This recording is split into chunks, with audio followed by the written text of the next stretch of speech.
Wakey, wakey! We're there!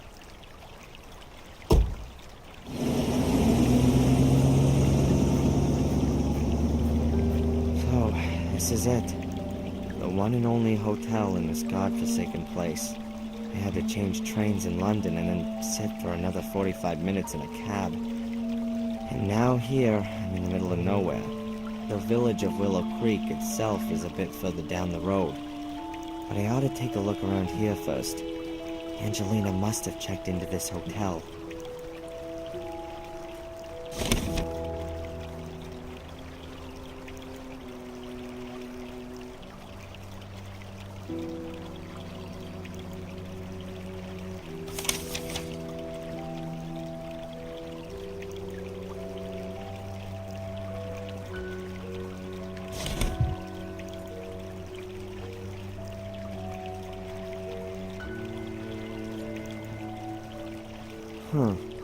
The words Gordon's Palace have just been simply printed onto the awning. Cheap. The Gordon's Palace entrance. It's the only hotel in the place. 3 flags hanging here. England, Great Britain, and the European Union. The last one's gotta be there, just for the foreign tourists. Ugh. The flags look like they've been hanging there for years. Pretty stained and bleached out. Makes a real nice impression. A wet, uncomfortable, and somewhat shabby-looking wooden bench, with the paint slowly flaking off it. The bench is wet. I'm not sitting there. A large bird bath made from imitation marble. It's full of water, and I can't see a damn bird for miles. Now, does a bird bath in a land where it rains constantly actually make sense? I can't see anything interesting, and the basin is much too heavy to move. The awning offers a little shelter from the rain at least. Mind you, it's still unpleasant standing here outside when there are dry, heated rooms waiting inside.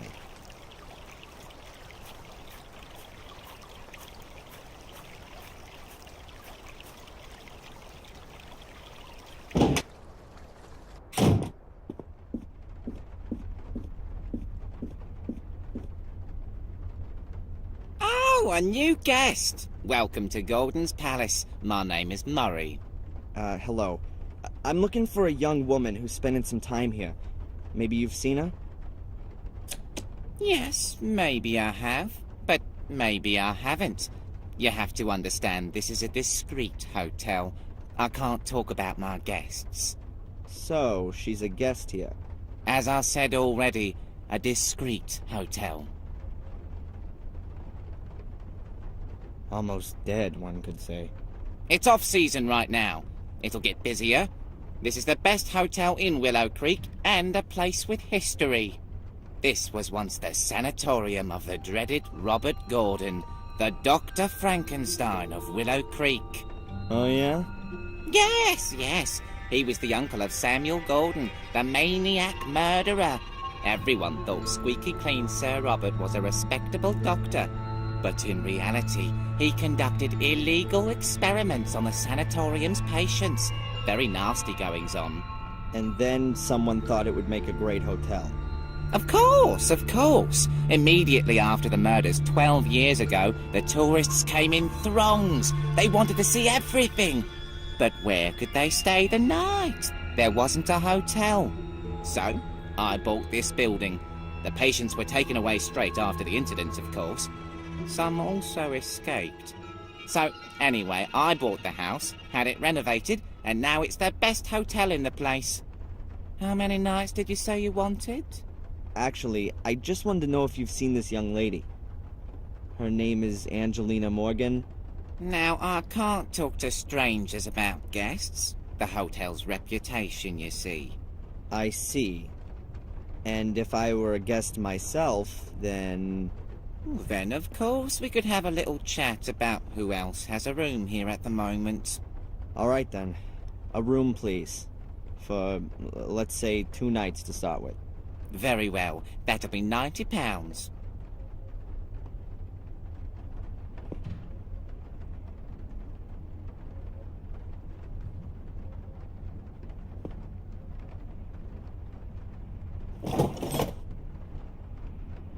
So, what about Angelina? Is she here? The young lady checked in here a few days ago. Room 13, right next to yours, sir. However, I haven't seen her since yesterday morning. Thank you. Room 13, that's down this corridor? Yes, sir, your room is number 12. You do, of course, understand that I can't let you into the lady's room. As you know, the hotel has a reputation to uphold. Huh. This takes me a step closer. I know Angelina was here. Perhaps I'll find some clues as to what she found out, and who didn't like it. What else can you tell me about Angelina? Don't know. Nice girl. Seems to be out a lot. Always went off for a couple of hours, then back to her room, then out again.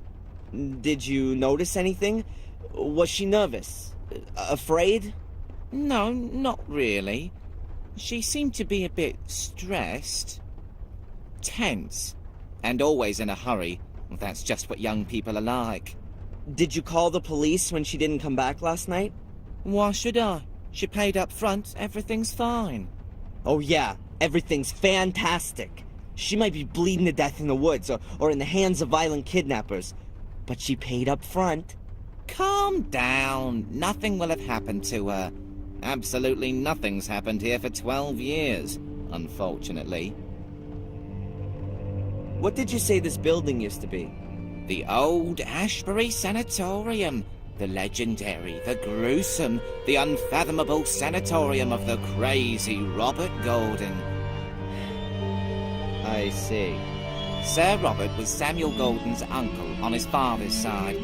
He lived in the castle and was, of course, like all Gordons, completely insane. He conducted experiments on the patients here in a sanatorium. Illegal experiments. Terrible experiments. And no one noticed? He mostly did it at night, alone. He only had one accomplice in the village, Dr. Herman. Both were murdered before their schemes were uncovered. But strange things have been happening since their deaths. People claim to have seen spectral apparitions in these corridors, and sounds that come out of the ground. Sure, and that's probably written large on the front of your flyers, right? A couple of ghosts would surely be good for business. It's just a shame it's absolute moonshine. What's that castle out there on the hill? That's the famous Black Mirror Castle, ancestral home of the Gordon family. There are few buildings here that have a history as fascinating and blood-soaked. Why, what happened there? What didn't happen there, more like? Every imaginable abomination. Murder, torture, witch burning, dark rituals, devil worship, everything. Yeah, sure. And that's not just what you tell the tourists to make this place more interesting. Well, perhaps it's not quite that bad, but what the people say is true. That castle is cursed. That much is certain. Cursed. Just look at the Gordons. An ancient family that's gonna die out. One blow of fate after the other. The latest events alone. Around 25 years ago, there was a fire in the castle, and Master Samuel lost his young wife in the flames. 12 years ago, the eldest Gordon committed suicide. He jumped from the castle tower. After that came Robert's murder and Samuel's suicide. The last surviving Gordon is Lady Victoria. She's already about 90. When she dies, one of the oldest families in England dies with her. Sounds like bad luck, but not necessarily a curse. It is! The castle is cursed. It makes the people crazy. How else are you going to explain one Gordon after the other completely losing it? Some mental illnesses are hereditary. And if it's an old noble family, incest may also play a role. Yeah. Or natural radioactivity, or poisonous groundwater. That's all far-fetched. It's a curse. Everyone knows that. Thanks for the chat, Murray. My pleasure.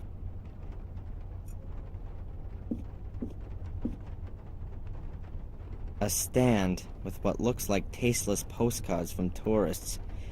They show either pictures of the village or blood-stained knives. Here's one with a screaming woman on it. Huh. Willow Creek. I was here and survived. Willow Creek. Makes your blood freeze. Willow Creek. Home of murderers. Unbelievable. You know, I can never be bothered with most postcards. But here's a card with a drawn map of the area showing the murder locations of 12 years ago all marked out. I could use the map to help me keep myself oriented. I'll take it with me. I'll put it on your bill. I can't do a thing with the other postcards. It's already bad enough that I've been supporting Murray in his rip-off business by buying the map.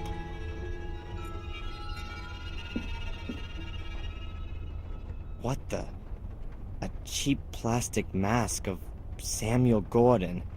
Toy knife with blood-stained blade. And the worst thing is that you can bet that some of my fellow humans actually buy this stuff. And what's this thing supposed to be? Huh. The original soul key. Summon dark forces and scare the pants off your friends. Lights up in 3 different colors. Gruesome sound effects. Hellish fun. Batteries not included. I can't get my head around it.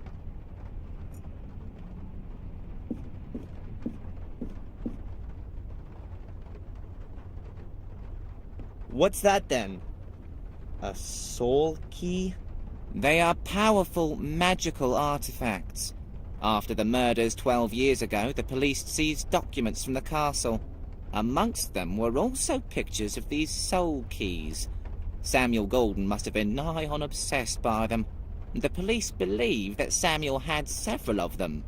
Perhaps the devil himself gave him the order to do it. Perhaps. What's for certain is that he killed for it, and that the keys, assuming they ever existed, disappeared when he committed suicide. And what has that got to do with this plastic trash? That's no trash! Do you know how expensive it was to produce thousands of these and ship them here? Pa, that cost me a fortune. Thousands! How many have you sold? Put it this way, I won't need to reorder in the near future. Even though they're so fantastic, where they even light up when you put a battery in them. Oh, awesome! Thanks for the chat, Murray. My pleasure.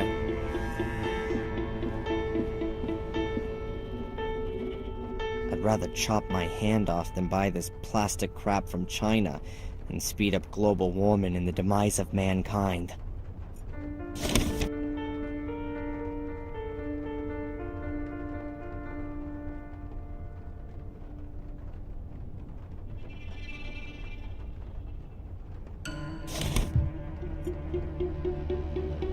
That's one of those things they use in big hotels to carry cases on.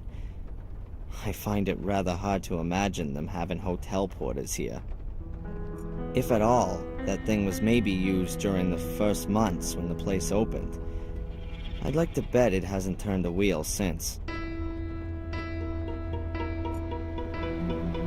A classic dark brown leather armchair. The arms are worn somewhat. It's seen better days for sure. A whole row of old-fashioned lockboxes. Although they're only made of wood, they look like they're still tricky to break open. An old-fashioned telephone. It's probably meant to be classic, but to be honest, it's just old. Who should I call?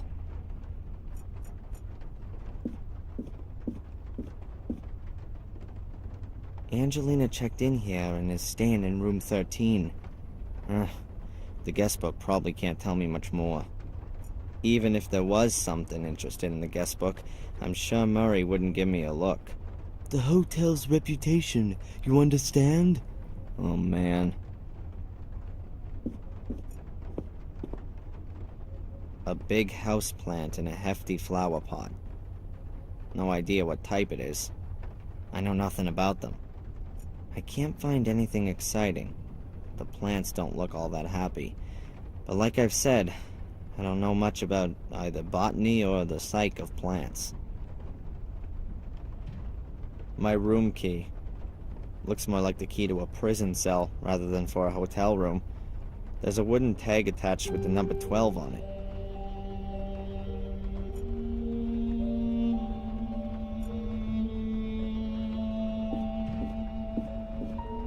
That way goes to the wing with the guests' rooms. They would once have been the sanatorium inmate cells.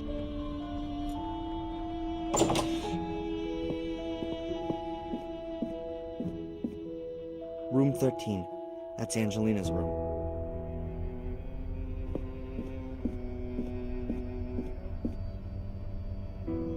And that's my room, number 12. First I'll get rid of this rucksack, and then I need to find a way to get into Angelina's room.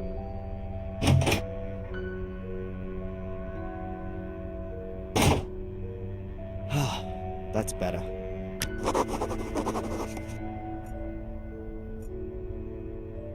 That's my room. Like all the rooms here, a converted cell. It doesn't really feel all that friendly, and it's rather uncared for. Apart from the price, there's nothing much here that's first class. Strange. The wall doesn't look like it belongs here. It looks temporary to me. It's pretty dark back there, but it looks like the passage simply hasn't been renovated. I'd like to guess that this wall's been put up just to prevent the guests in the front part of the hotel from being disturbed while the restoration work's still going on in the back. Perhaps Murray ran out of cash, or he saw that he didn't need any more rooms. Whatever the case, the renovation didn't get finished. No. I don't think there's anything of interest waiting for me back there.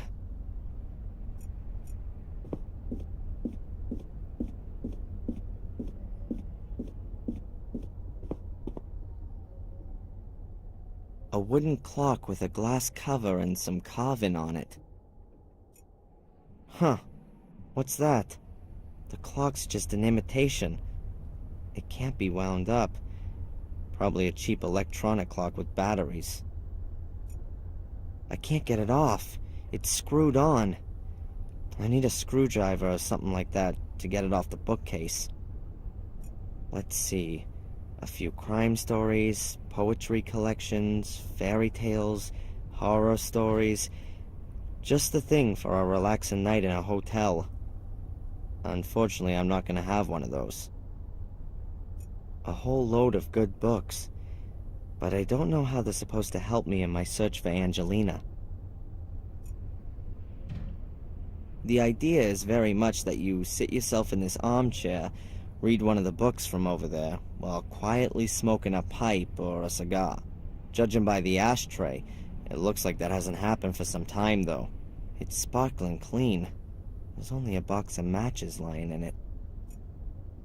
There's a newspaper lying on the glass table. Maybe a service for the guests.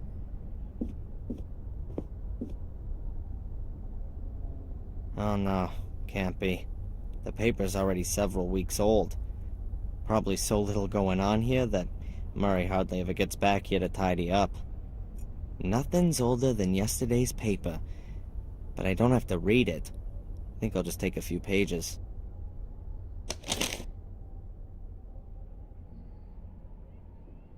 A newspaper. By the looks of it, I'd say it's a halfway serious local rag. Whatever. Probably not worth reading.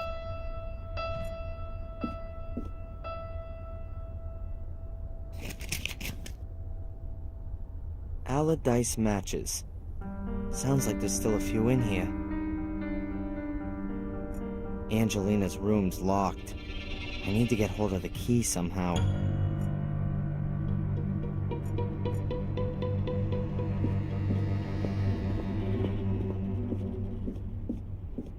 That way goes back to the hotel lobby.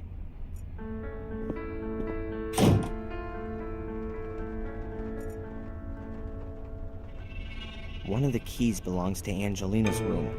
It's number 13. I can't get my hands on it while Murray's standing at the counter.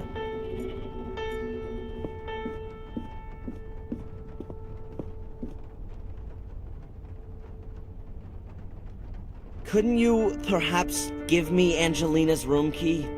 If you buy the hotel and let me retire, then we can talk about it. And if I forget a 50-pound note on the counter, would you go outside to look at the pretty pictures on it in the daylight? Young man, this is a quality hotel. I can't and won't allow its reputation to be damaged. No one will notice. There's not a soul here. You can't bribe me, and that's that. Thanks for the chat, Murray. My pleasure. That Murray guy is sitting behind the counter with no intention of giving me the key for Angelina's room. I've got to distract him somehow.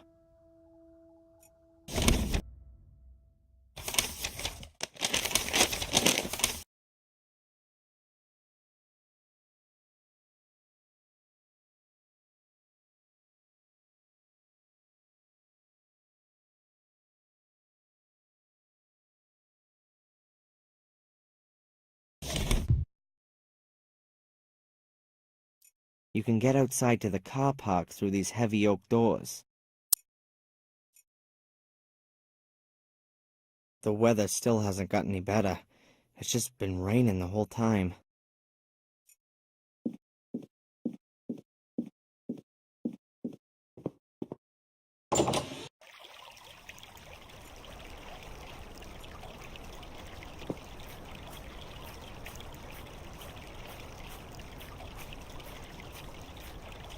The narrow cobbled path leads from here along to the village of Willow Creek itself.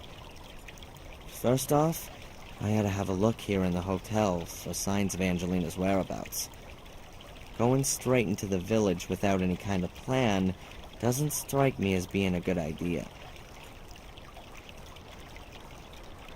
A card from the Willow Creek area. It's marked where the murders took place 12 years ago. As long as I don't have any leads, I'd better just give a look around here once again. She was definitely here. Or maybe not in the village. Wow, the ivy must be at least 100 years old.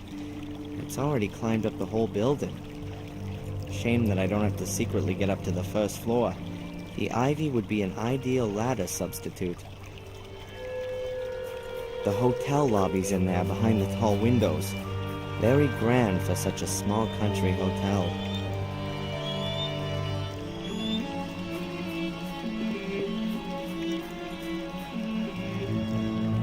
A steel-framed conservatory. It's quite obvious that it's a newer addition to the rest of the building. There's a few tables and chairs in the conservatory. I would imagine they use it as a dining room. Right now it looks deserted.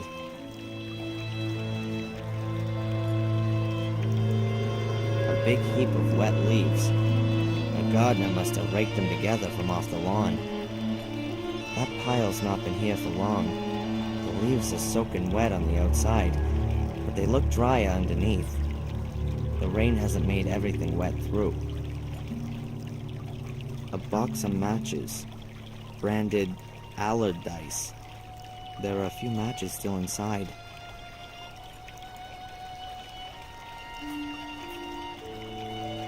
There's no way I could light this heap with a match on its own. The leaves underneath are too damp as well. A match wouldn't even char them. No, I'm not doing that.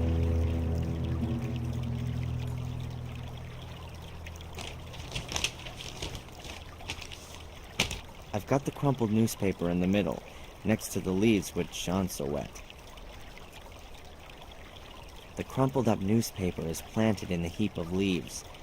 It's still relatively dry, but sooner or later it'll get drenched by the rain.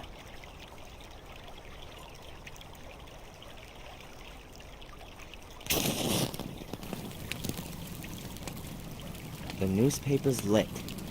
The leaves next to it are just charring. They're not gonna burn, they're too damp for that. The newspaper's burning on the inside. The smoke's coming from the wet leaves. Quite a lot of smoke for such a small fire.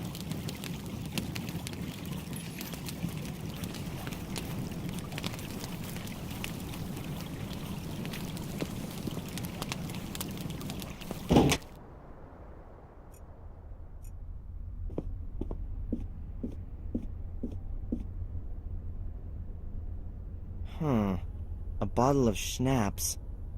Maybe I could grab it while Murray's not looking.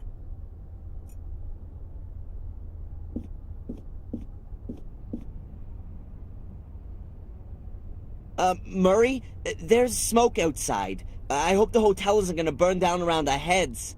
Bugger! Oh!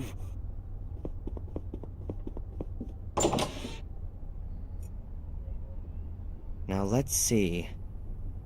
Yep, that's her name. Angelina Morgan, room 13. Checked in the day before yesterday. Shame. No new information.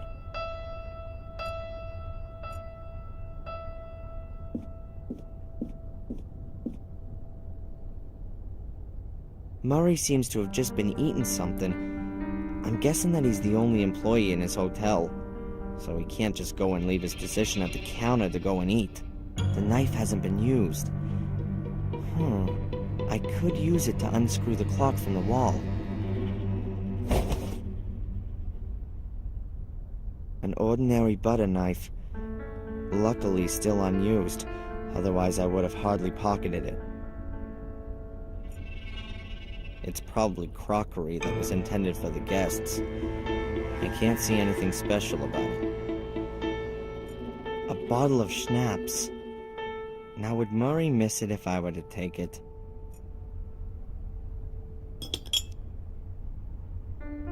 Voila! A bottle of alcohol. A small bottle with some serious alcohol in it. Murray's supposed to tip this stuff in his tea. Why should I help Murray? He'll be busy for a few minutes. I ought to put the undisturbed time here to some use. As long as Murray's outside putting out the fire, I can take Angelina's key unnoticed.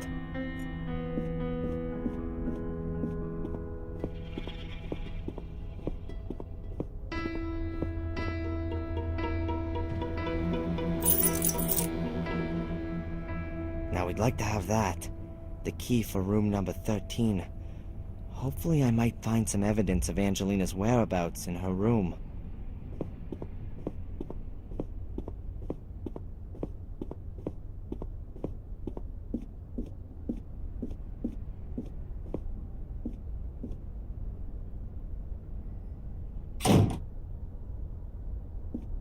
Those little brats! They've no idea how dangerous that is. They should... the young are really bad. He doesn't seem to notice that I borrowed Angelina's room key. I've got my own room key, and I've got Angelina's too. I shouldn't think I'm gonna need any more of these hotel keys.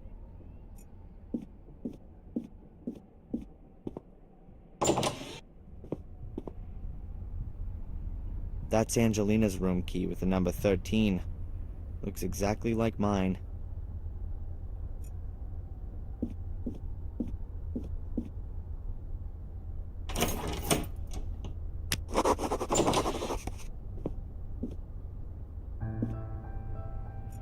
I've left the door open. That gives me some light and I can hear if Murray comes into the corridor. A white-painted ribbed radiator. The heating's lukewarm. I don't see anything that might be significant. A completely normal tube TV, like most folks have at home. Should I sit myself down in front of the TV and wait until I see ghostly messages from Angelina in the white noise? Maybe not.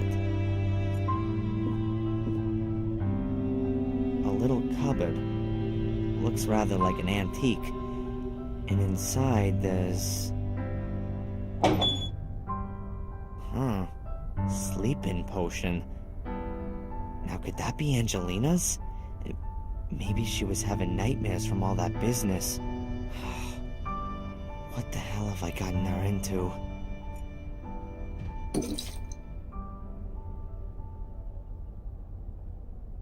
A small, brownish bottle of a liquid sleeping preparation. 3 drops from dropping off. A thick, heavy, and very old-fashioned bedspread. There are woolen threads around the edges. I can't take the cover, but I can take the wooden thread as a souvenir. It wouldn't be the first time something like that had come in useful. The bed looks old-fashioned, but not uncomfortable. I'm rather tempted by the idea of a couple hours on it. I've been on my feet for more than 24 hours now. But I really can't allow myself a break until I've found Angelina.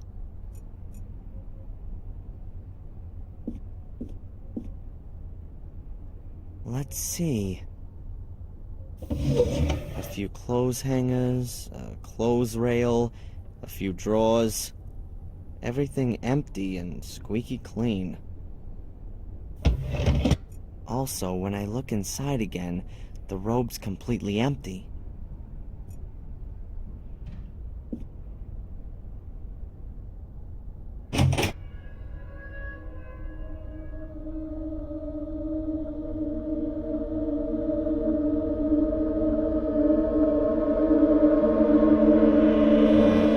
Nothing special. A typical hotel bathroom, like you can find all over the world. I'm not gonna find anything interesting in the bathroom. The room is very small, and it doesn't look like Angelina's left me a message.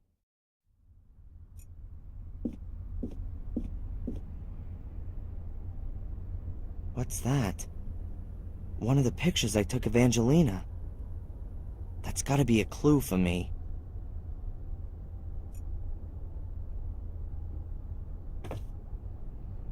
So it is. There are a few white notes on the back of the picture.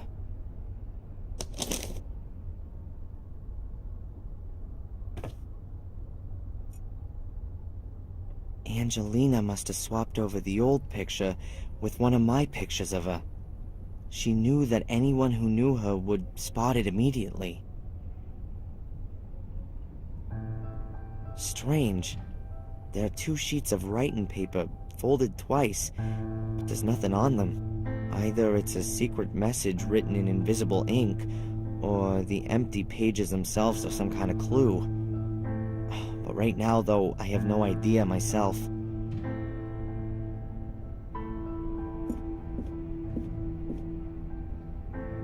Here's a few sheets of writing paper. Now, did Angelina make any notes about her investigations?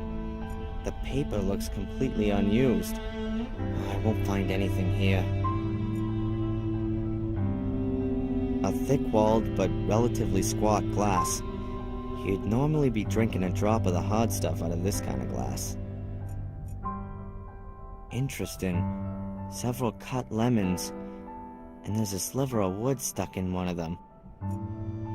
She didn't eat the lemons, that much is clear. Lemons and a sliver of wood. That rings a bell somehow.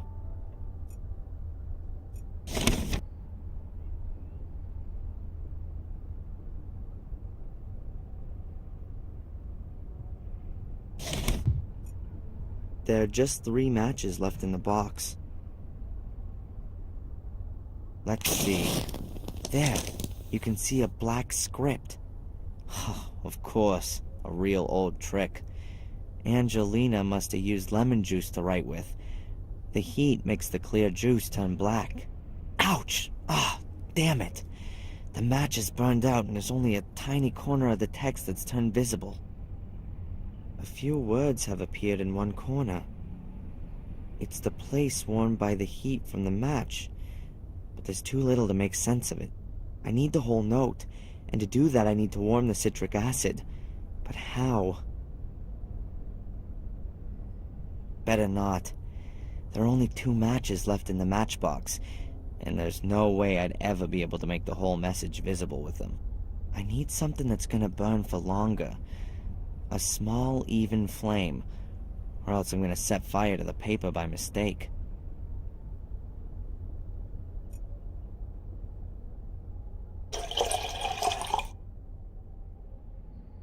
The glass is half full. The glass is half full of alcohol.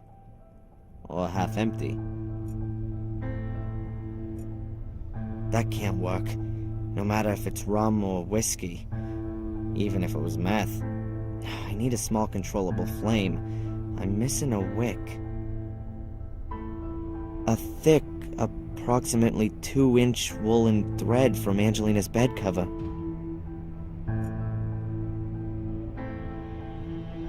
Great. The woolen thread is acting like a wick and soaking up the alcohol. Looks like I've rediscovered the world's oldest artificial light source. Now there's some alcohol in the glass, and the woolen thread from the bed cover as a wick.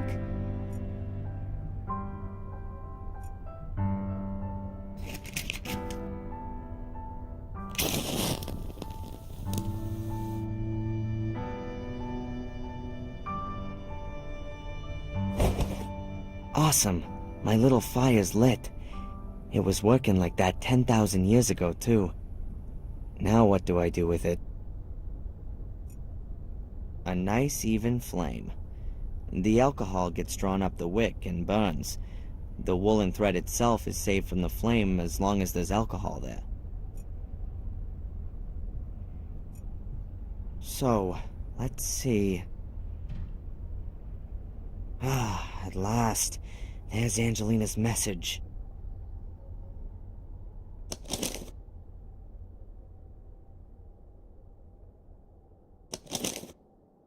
Sunday, 1600. I don't know what's supposed to be so special about Willow Creek. It all seems so forlorn, poor and desolate. Hopefully I won't have to disappoint Darren. He's helped me so much, and I only now hope that I can help him too. Sunday, 9 p.m. That Porter Murray is a damned shark. He had money off me for every single bit of info. I'm not doing that again. I'll go to the library tomorrow, and there's supposed to be a town museum too. Maybe I'll pick up something there about Darren's castle. Monday, 11 a.m. Black Mirror was built in the 14th century by the two brothers, Marcus and Mordred Gordon. The brothers argued and virtually waged war with each other. To this day, descendants of the Gordon line still inhabit Black Mirror Castle. They will, however, soon die out. The last young Gordon died 12 years ago, having committed suicide. Monday, 2 p.m. I've got something on the tree symbol that Darren discovered on Boris's ring. The symbol is mentioned in the Chronicle of the Gordon family. I also stumbled across it in the library. It's the symbol of a secret society, a kind of sect that wants to summon up dark powers and uses corpses in the process. What if Boris is one of them? Monday, 4 p.m. I found out in the pub that people believe there's a curse on Black Mirror Castle and the Gordon family. Maybe I'll change the topic of my degree thesis. I'd much rather write about accursed castles, though I can't see my good Prof. Hubbard being too thrilled about the idea. Monday, 9 p.m. He's here. Reginald Boris is here in Willow Creek. I've just seen him sneaking about the hotel. What should I do? Is he here because of me? Now, of all times, right when I want to investigate the passage. I'm not going to let myself be stopped, but I'll send off some insurance. Oh man, Reginald Boris. Angelina had been doing some research, and Boris had caught her at it. Now, he's holding her prisoner, and does he want to lure me to him? In Maine, he wanted to take me on a journey. Is this all about me? Whatever the reason for all this might be, Angelina doesn't have anything to do with it. She's got into danger because she wanted to help me. It's my fault if something happens to her. I ought to go into the village and listen around. Angelina was there. But I need to be careful. I don't know who might belong to this order that Angelina warned me about.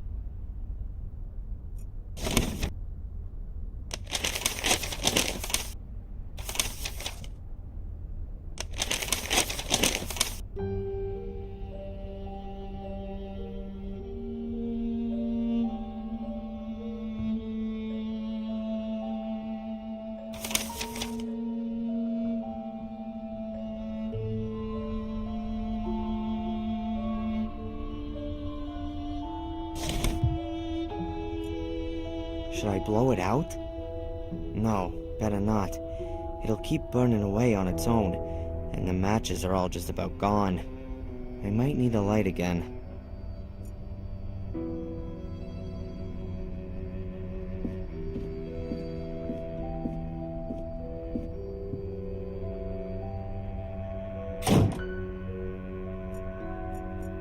Room number 13, Angelina's room. Thanks to the key, I've got free access to the room at any time. I'm not gonna allow myself a nap while I still haven't found Angelina. There's nothing in my room that could help me in my search for Angelina.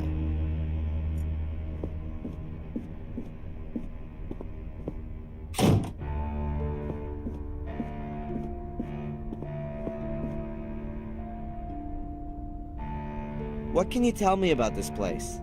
Willow Creek. It's the nest in which I was born, just like all the others you see around here. No one moves to here. Either you're born here and stay, or you're born here and leave. It can't keep hold of the youngsters anymore. They want to be in the city. The place is dying out. Is there anything special to see here? The museum, of course. I was significantly involved in setting it up. It's even on my land, which I've leased for a small, appropriate fee, of course. Go into the village. You won't miss it. We set it up once the flow of tourists dried up. You need to offer the people something, after all. We redesigned the rear part of the museum last year. Now it's got a lot more zip. It was my idea. None of the other people in the village have got any idea about business. And? You have to speculate to accumulate. You're not going to attract tourists with a couple of clay pots and carpets, are you? How can you attract tourists? With a show! You need to give them something. We've got 5 gruesome murders here, an old family full of maniacs, a dark curse. There must be some capital in that. Doesn't seem to have worked all that well so far. Alas, no. Many didn't get involved. Said you should let the dead rest in peace. We won't get anywhere like that. Of course not. During the first few months after the murders, it was looking really good. The papers wrote about our murders all the time. Loads of free publicity. They came from all over. Buses full. But then, well, the hype died down. Ooh, how tragic. Hey, perhaps a couple of people should be killed every season. Then you'll get more press. Yeah, you don't need to worry about it. You haven't invested all your savings. But I'll have the last laugh. This place is gonna be on the up again. Thanks for the chat, Murray. My pleasure. No. I don't know what I could ask Murray right now. Until I found Angelina, I don't have any time to rest.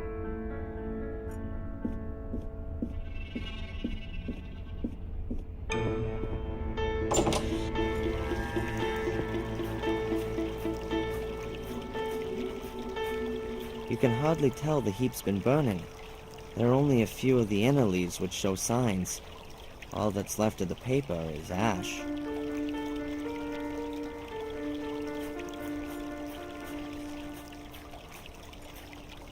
A card from the Willow Creek area. It's marked where the murders took place 12 years ago. 5 murder locations are marked. Now, whether these had anything to do with the alleged curse...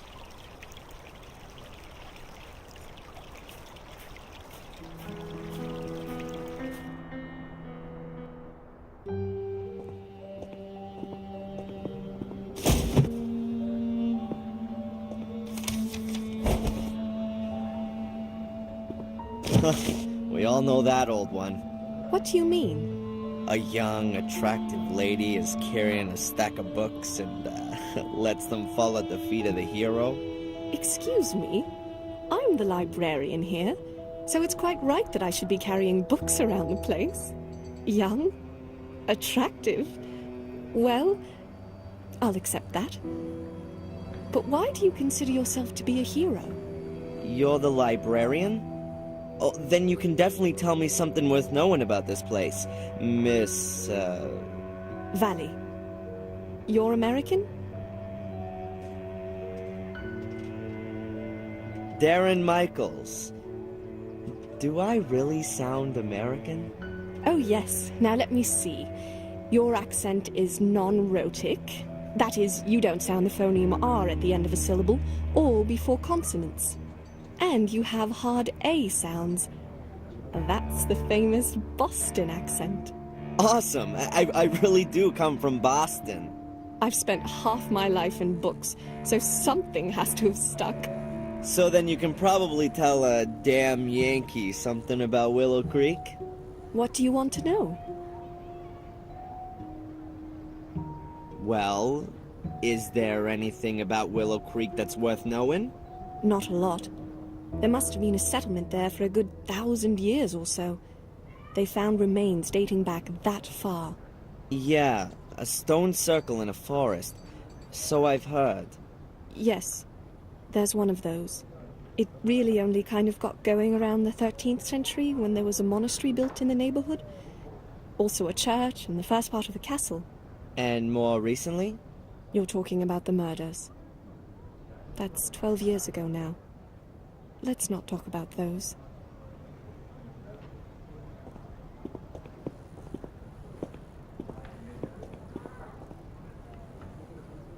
That's the obligatory village pub. It never was a great place, but since the old landlord left, it really has gone downhill. The new landlord is Tom, the chap at the chili stall.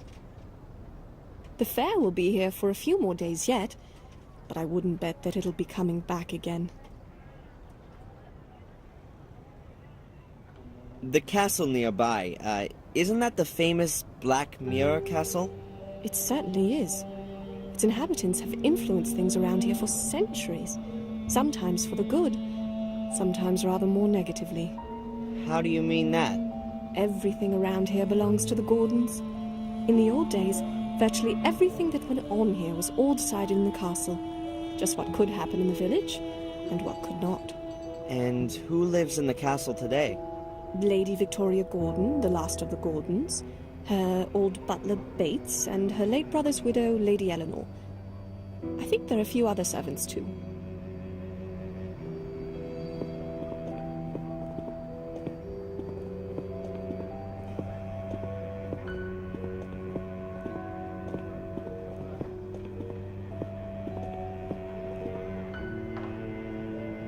Back there, by the town hall, is my empire, the library. Perhaps it's because there's otherwise so little going on here. There are plenty of people who like to and who do read a lot. Sadly, often all the wrong things. Trashy stuff and the cheapest pulp lit are in high demand.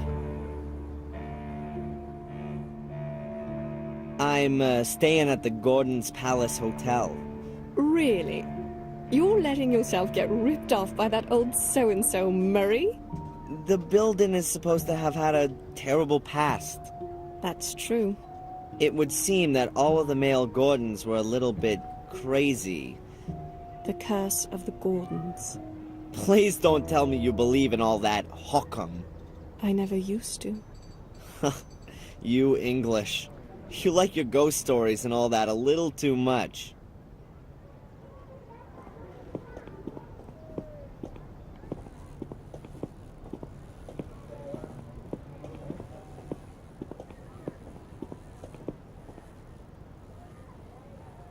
That's the museum. If you want to know more about Willow Creek, then that's the place to be. At least in the front bit. What's in the back? The newly opened Black Museum. Cheap special effects animation. Horror and titillation at others' expense. What's wrong with the Black Museum? Why should you get so wound up about it? It's not about informing people. Nothing to do with knowledge. It's about putting blood and suffering on display. I'm afraid that's what folks are interested in. Because they want to gawk. These are the same people who would rather photograph an accident than help out. They don't share in any of the misfortunes of those behind the spectacle. Can you help me with a symbol? A tree where the roots reach around and up into the branches. That mean anything to you? Where do you know that from? You know something about it? You ought to forget about it again as soon as possible. I stumbled across it in Maine, and now I'd like to know if it... Maine? You come... But you said Boston. I've still got something to finish. Good day. Miss Valley, listen!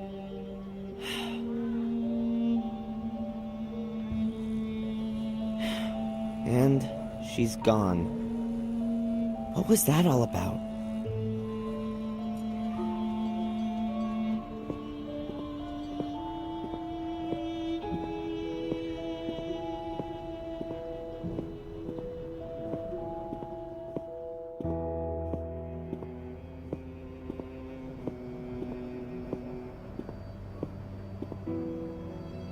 The library. Miss Valley's Empire. The light is off and the door is locked. I'll have to come back later.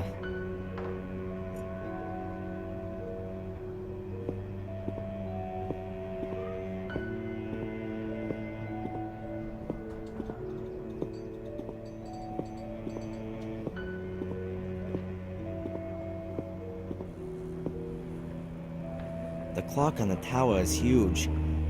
However, it seems to have stopped.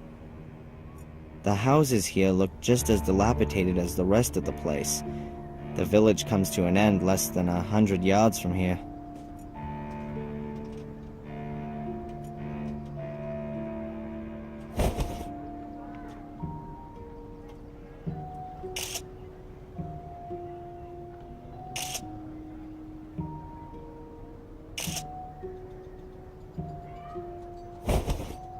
I think that the picture has turned out very well.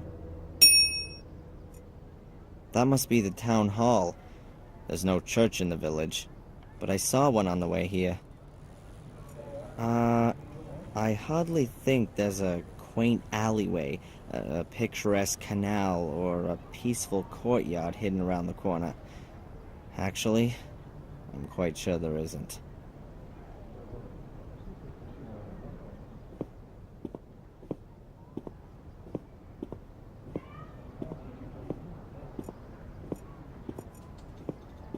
The road leads from the village square towards the hotel.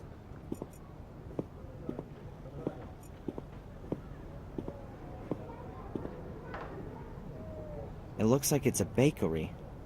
Or was a bakery. Hard to say whether the building is still in use. It must have been built years ago, but now it looks rather untended and abandoned. There would have been a pulley attached to that girder in the past, to lift goods into the storage space under the roof. For a bakery, that would mostly be flour. The local pub.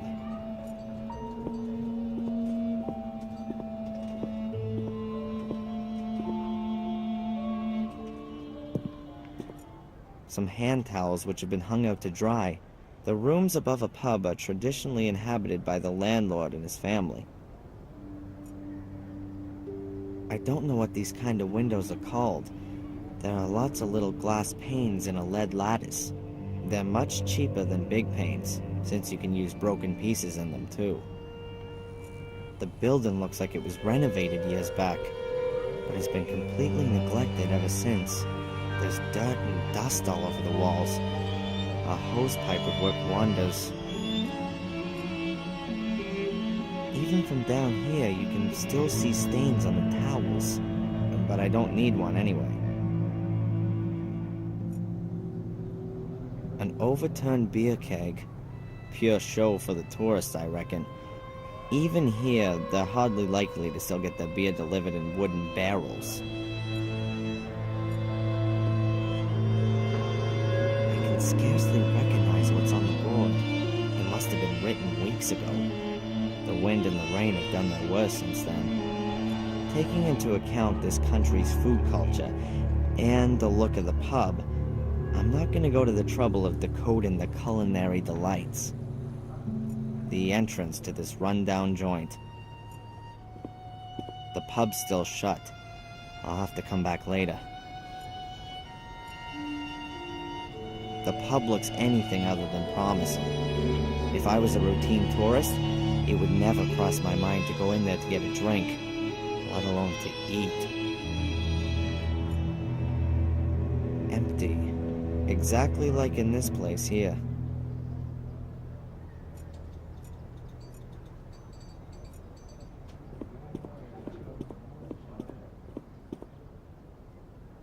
That's gotta be Willow Creek's bench.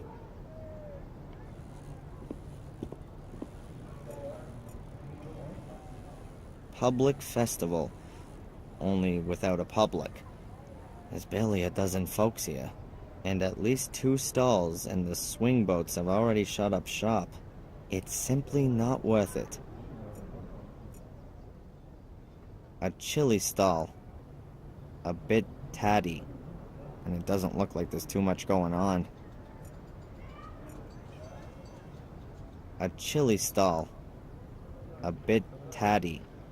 And it doesn't look like there's too much going on. Willie's Texas Chili. Now that sure makes me feel right at home. Gas bottles. A red and a blue one. Probably to fuel the grill, but I wouldn't bet on it.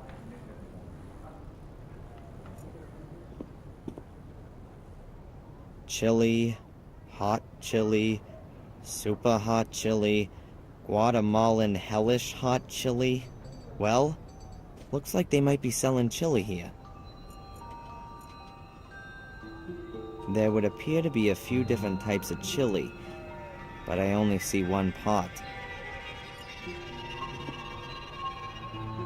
Hi there. What would you like? Normal or extra? What?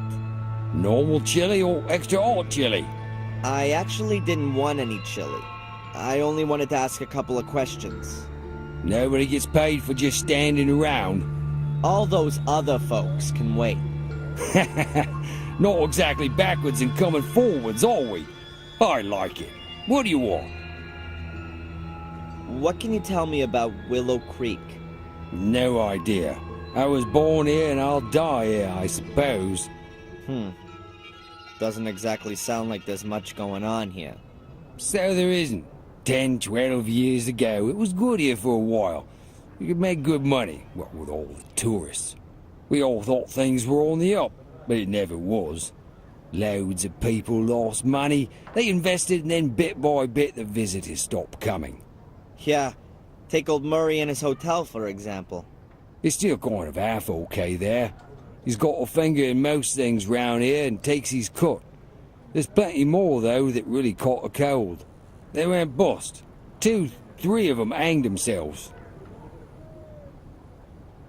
So, not exactly a lot going on round here, then.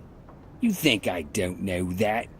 Crowds of folk from all over the place. Loads of hungry customers, you said. And then it's getting worse by the year.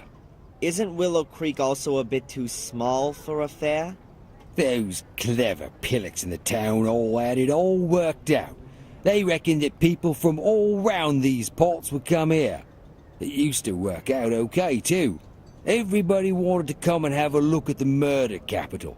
But nowadays, it's just one big loss maker. The people just aren't gonna be drawn here by a couple of carousels and a few stalls.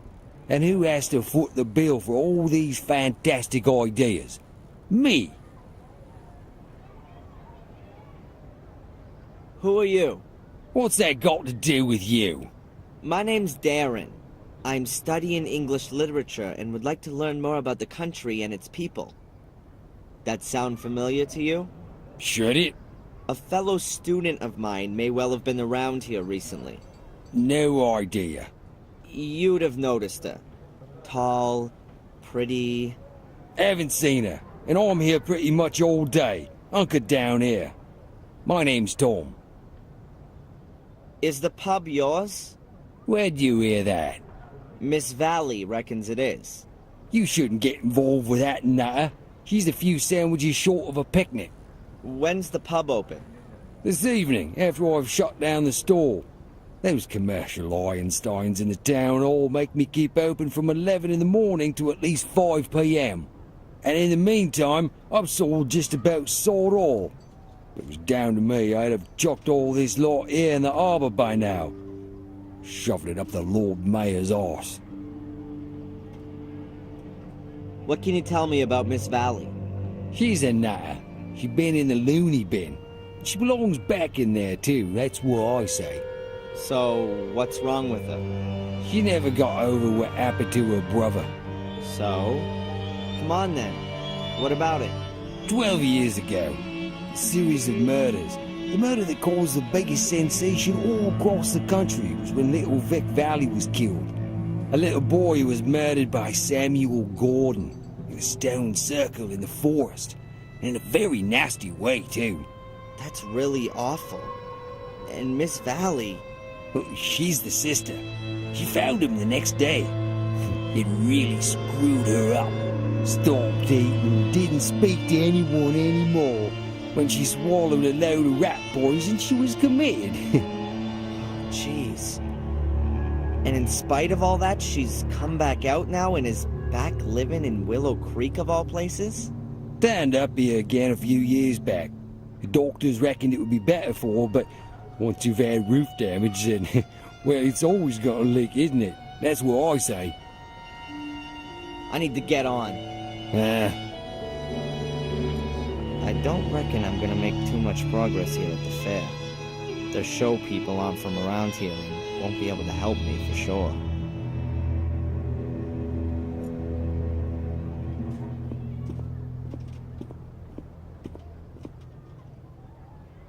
The stalls bring a bit of color to the place. Nevertheless, it can't change the dreary atmosphere.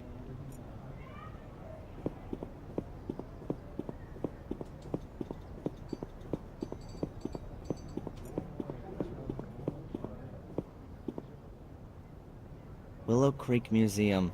That sign must have cost the townsfolk quite a bit. The museum looks really well looked after. It makes the most neat and inviting impression of all the buildings here. No surprise, local businesses depend completely on its success.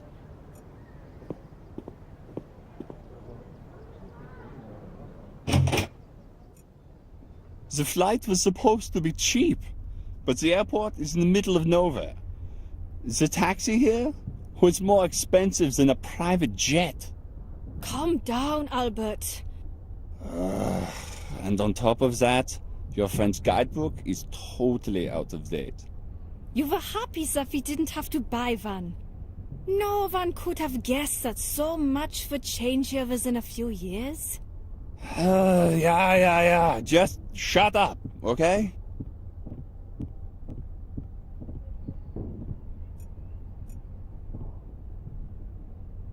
Postcards, brochures, and advertisements from Willow Creek. Here's some info about the library. Shame, the opening times aren't mentioned. And here are the local places of interest. This seems to be a tourist information office, as well as a museum, but there's nothing really interesting there. A guard. He looks a bit simple-minded. Hi, are you the guard here? Oh, hello. My name is Bobby. Oh, hello, Bobby. I'm Darren. Hi, Darren. What can you tell me about the museum? I think it's nice. I don't really like it back there, though. It's so spooky. Do lots of people visit? Yes, so sometimes 5 or 6 a day. Oh. Has anyone ever broken in? No, I keep watch. Nights as well? No, there's an alarm. Are you the guard here, Bobby? Yes, I have to make sure that everything runs shape here. An important job. Yes, Mrs. Puft at the town hall gave me the job because I'm so big and strong. Of course. No one would mess with you, right? No, I'm very happy that I can work here. Tom says I'm too stupid, but Mrs. Puff says I'll do a good job. Tom from the chili stand over there? You shouldn't worry about what he says. But he's my brother. He looks after me, and I'm a big burden, he says. What does Tom do for you that makes you such a burden? Oh, he does a lot. I'm allowed to stay at his place and help in the pub. Does he pay you? No, Tom doesn't have much money. He says I cost too much because I eat too much. But now I give him the money that I get here, then it's perhaps not so bad anymore. He takes all of your money so you can live at his place. I don't find that fair. It's okay. It's better than having to do those other things again. What kind of things?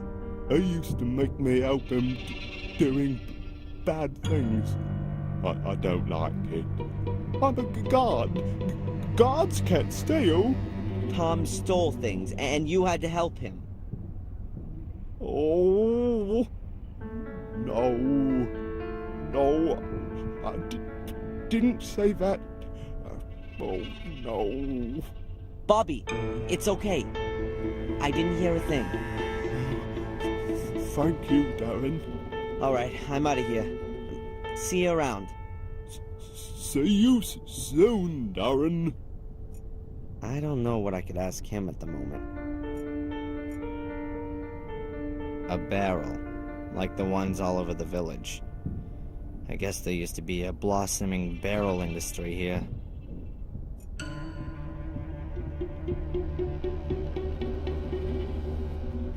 And here you can see the world-famous milk churns of Willow Creek. Yay, a treasure chest! I found the treasure! Now I'm rich! That's just a stupid empty chest.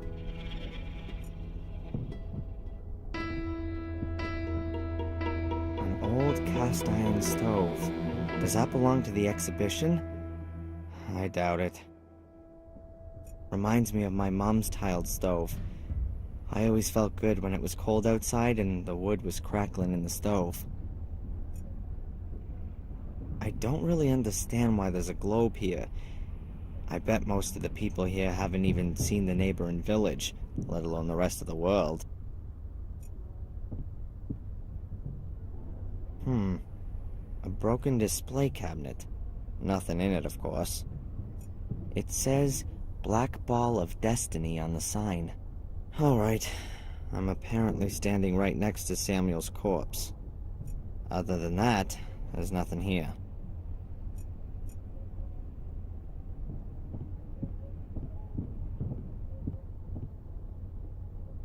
Hello, Bobby. Hi, Darren. Tell me, Bobby, the cabinet back there, has it been broken long? Yes, Darren. For 4 weeks already.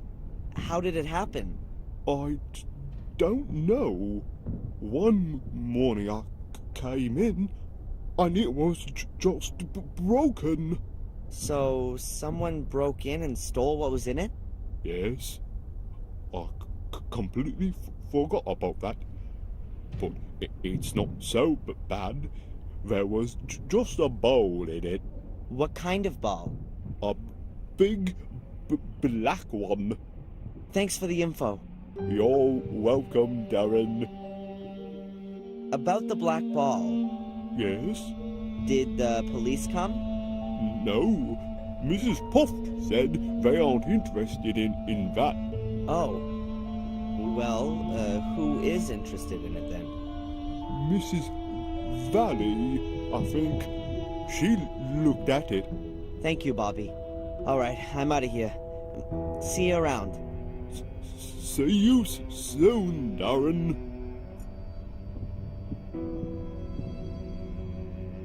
Eddie would have fun with this shelf. There are normal plates, painted plates, decorated plates, and glasses with soil. I don't really want to know anymore.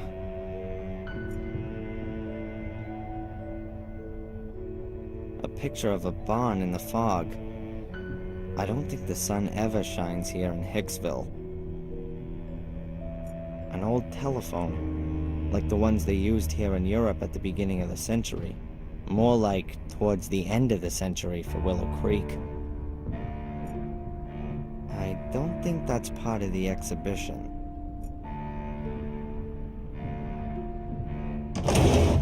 Cleaner, a mop, brush, cloths, soap, and glass cleaner. What should I do with that?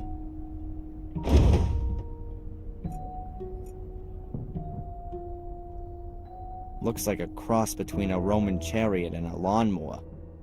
I study physics, not agriculture. I have no idea what that is.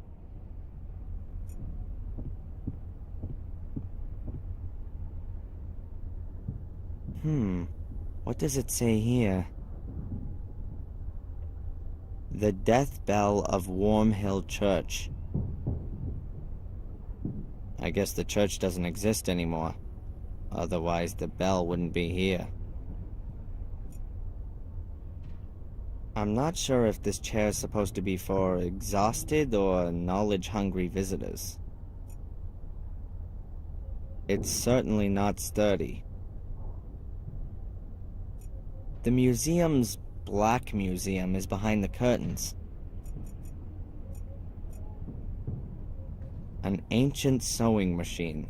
I bet they sewed the curtains here with it, and then just left the thing standing where it was. Ugh. Tourists.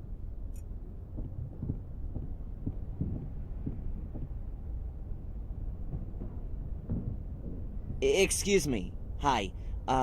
I've just arrived in Willow Creek. Have you got any tips for me? Is there anything worth seeing? Are you also a tourist?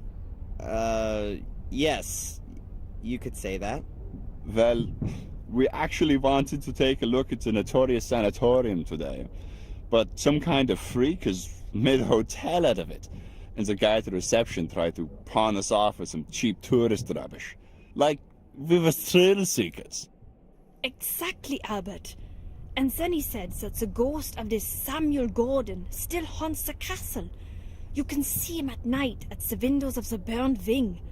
Really spooky. Laughable. Anyway, we came here afterwards. We'd expected a bit more from a black museum. We'll go and see the castle afterwards. Hopefully, that's at least worth looking at. Thanks for the information. Well, enjoy the rest of your holiday. Thank you, you too. I wouldn't know what to talk about with these two.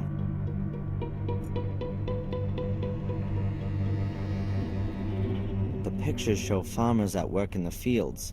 Apart from that, I can't see anything interesting. Huh. What's that? An escritoire without a lock puzzle. It's gotta be an old model.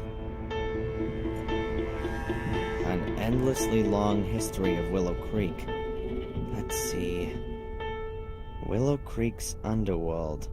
The village of Willow Creek was founded during the time of the ancient Romans. Even back then, the river often broke its banks, turning the surrounding area into marshland. A few years after the foundations were laid, a small drainage system was constructed, which managed to alleviate the problem for many centuries. In the Middle Ages, the drainage system fell into despair and was largely forgotten.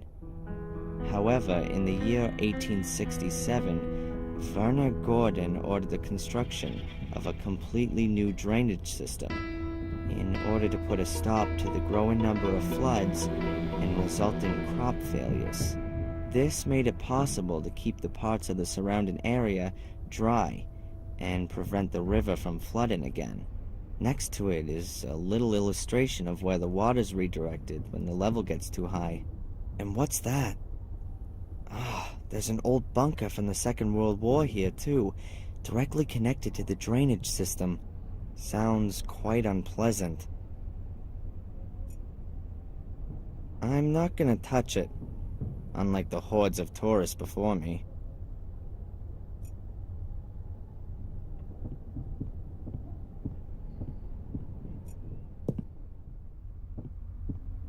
Huh. The window is locked and alarmed.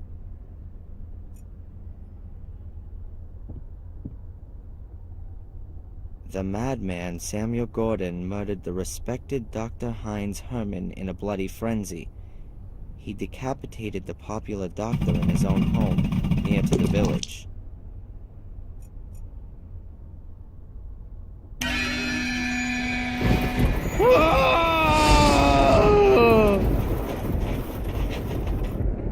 The models are cheaply made, but don't look all that old.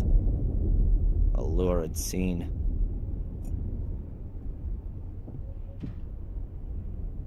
This seems to be about the murder of a boy. The youngest victim of the series of murders was the 12-year-old Vic V. He was brutally murdered at a stone circle in the forest, not far from the village. Here are some pictures of the stone circle. Witness accounts, a statement from the police, newspaper clippings. It looks like people assumed it was a ritual murder at first. Heavy metal Satanists in murderous frenzy.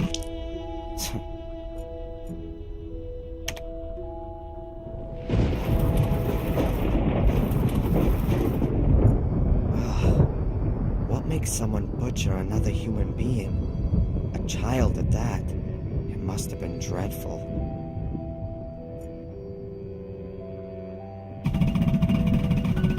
A shredding machine? What's that all about? Shredding machine from the garden of Black Mirror Castle. Who do the mysterious traces of blood on the inside of the shredding machine belong to? What kind of gruesome stories could this machine tell us about its former owner? In what kind of bloodthirsty crime did it play an incisive role? A mystery that will probably never be solved. BS.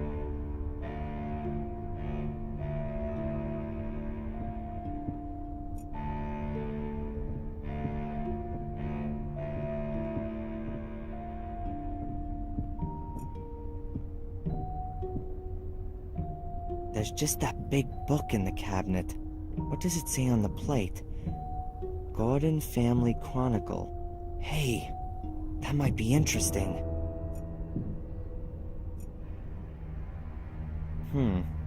This page is full of medals. But there's a bit of text there too. And therefore our brotherhood should operate in the spirit of this great man for all time. It shall serve beyond the dominion of the church, free of all the conventions, and over and above all earthly jurisdiction. Commit yourselves only to your one aim, that you may take control of that higher power. Our great strength lies in our secrecy. We stand in the darkness, in the shadows, and look into the light, invisible to all who may impede us. For if no one knows we exist, then we cannot be stopped. Therefore, my brothers, hold to these rules. The members of the order shall not be known to one another.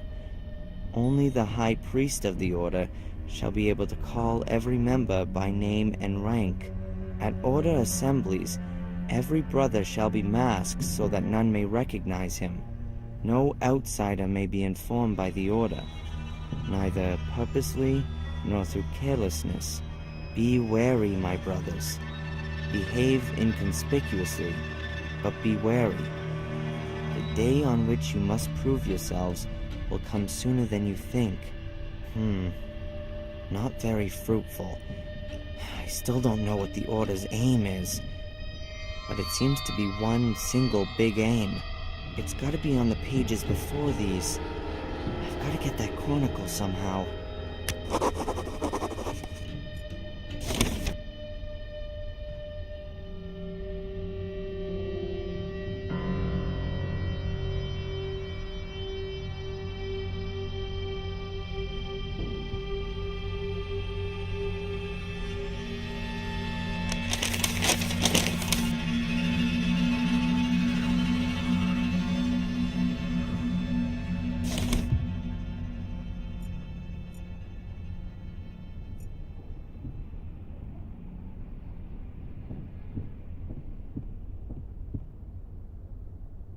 Hello, Bobby.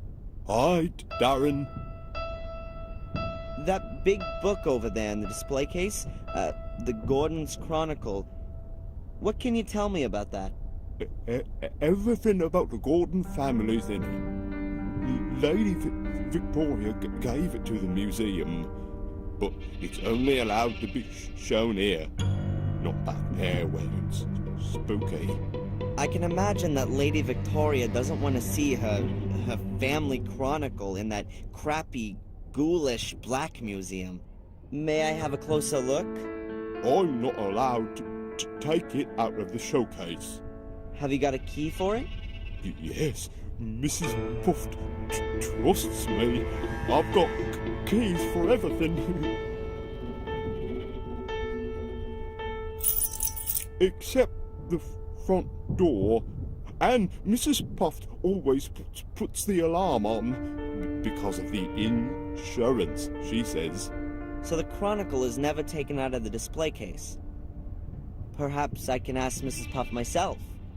No, the book mustn't be taken out. Lady Victoria has forbidden it. She says it's an evil book. So you've got a key for the display case, but you're not allowed to open it. Exactly. Alright, I'm out of here. See you around. See you soon, Darren.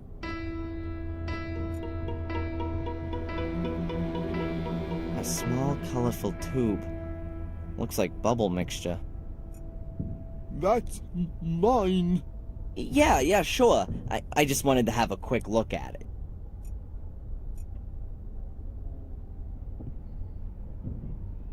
Hello, Bobby. Hi, Darren. Is that your wonderful bubble blowing kit? Oh, yes, I love blowing bubbles. But I've blown so many today that it's empty. Maybe I can get some more soapy water for you. No, thanks. It's nearly closing time. I'm not in the mood anyway. I'm too hungry.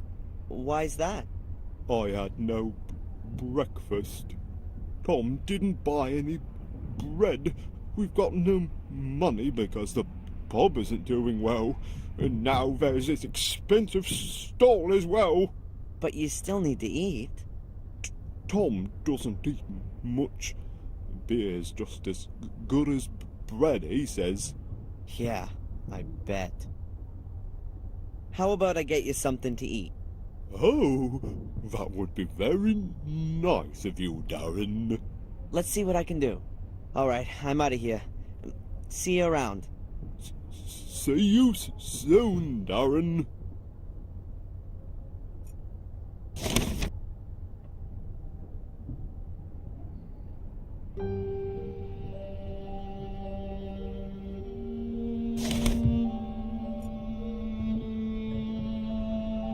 That's Bobby's. He seems to have fun with it, when he doesn't happen to be hungry. The door is quite heavy and well secured, as if the crown jewels were on display here.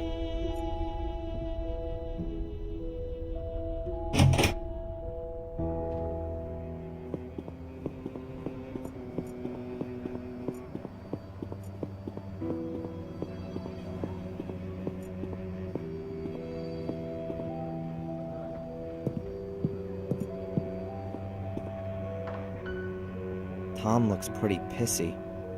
He's not happy about it being so quiet.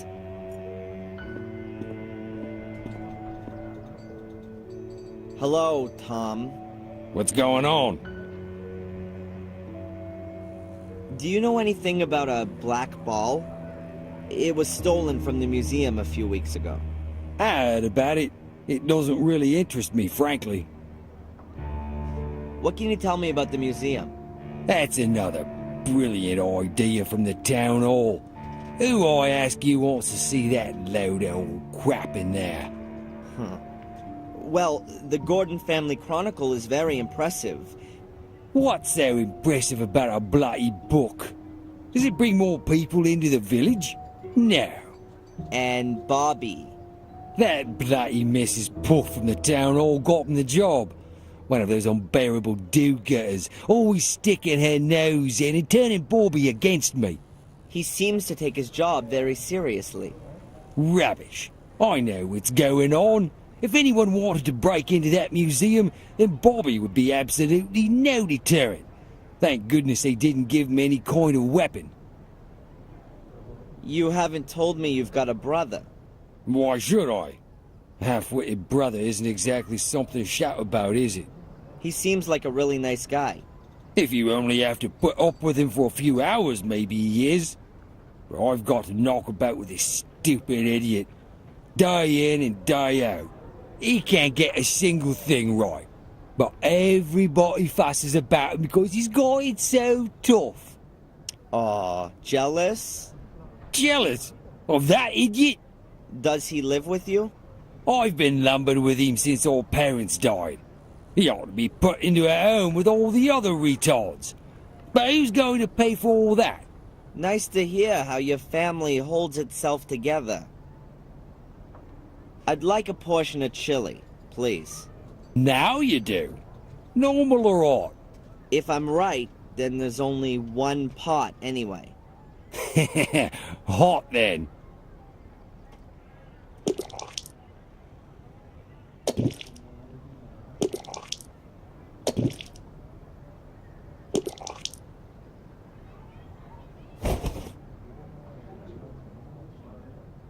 You called it right. Oh, the mighty Lord is generous to the lower born. I need to get on. Uh, I don't mean to disturb you. A plate of extra strong chili. I shouldn't carry it around with me for too long, or else it'll go cold.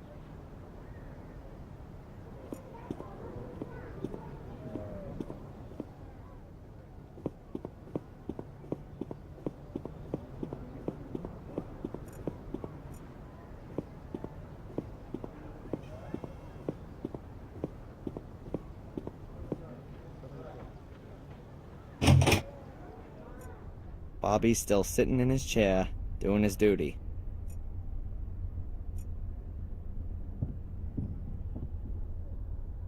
I got you some chili. I hope you like it. Oh, yeah, but I've got no money. Don't worry, it's on me.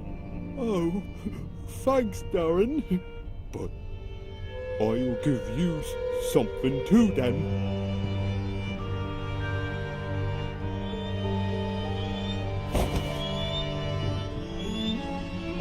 Thanks.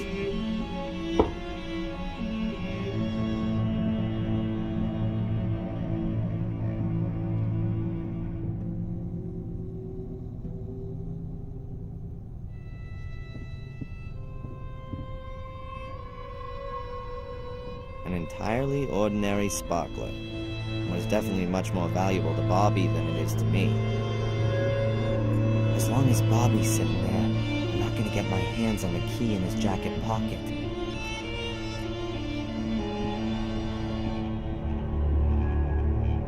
Hello, Bobby. Hi, Darren. So, are you full now?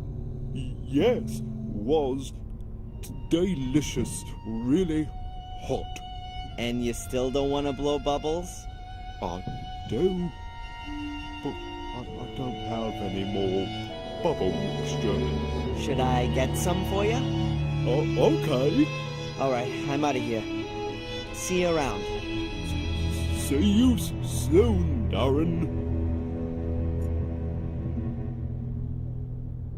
I'll take that with me, okay?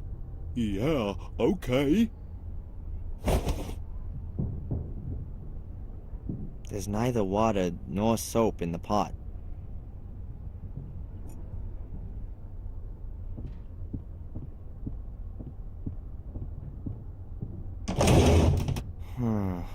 There must be some... Yeah, liquid soap. I'll put some in the tube.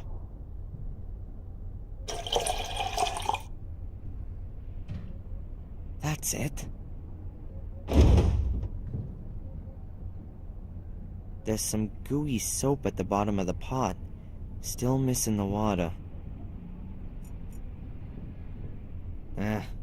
There's nothing else in there that might interest me.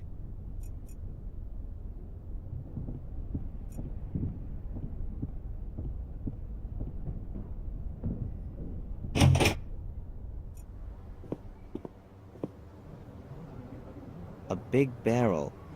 It's supposed to collect rainwater. Although it's always raining here, that barrel is almost empty. Seems to have a leak somewhere.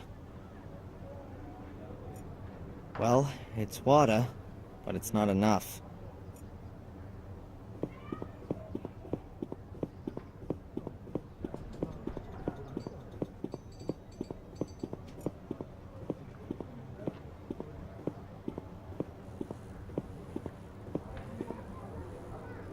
An old rope. It's wrapped around the pole up there, and the other end disappears into the canal. I can't make out where it leads. The water's too dirty.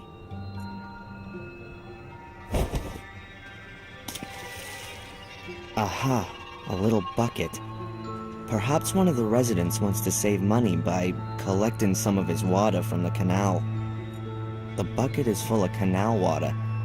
It seems quite clean in the bucket. At least it looks cleaner than when it was in the canal.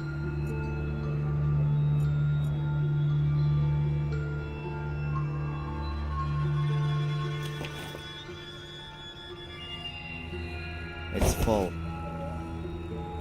Everything's set. Hobby's gonna like it.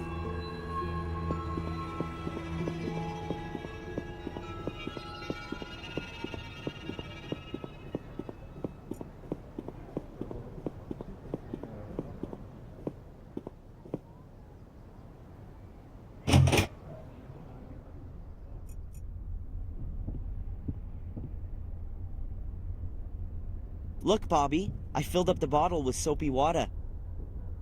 Wow! Thanks, Darren.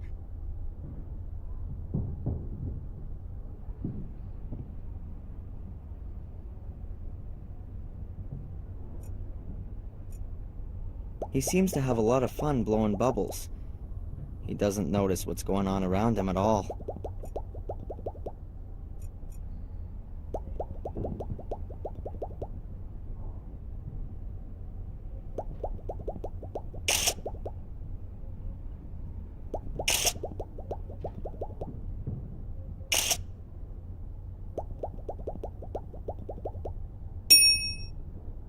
All right, this is my chance.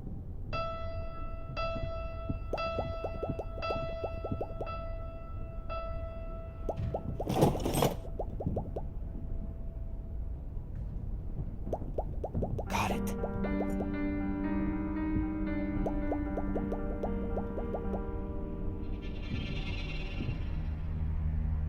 The lock for the cabinet. That's the key for the display case in the museum. Bobby accidentally dropped it from his pocket. Dear visitors, it is 8 p.m.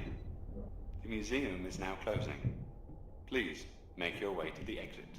We would like to thank you for your visit and look forward to seeing you again tomorrow from 11 a.m. Ah, damn it.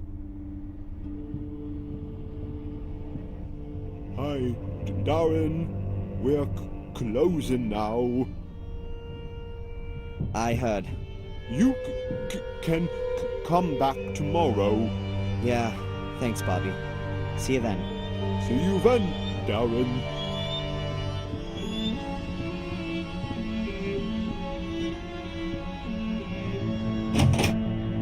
Damn, I haven't got the key for the main door. I guess I'll have to wait till tomorrow. Get out of here! Huh? You're putting us all in danger. You are death! Leave me alone. It's the curse. The curse! It's gonna get you!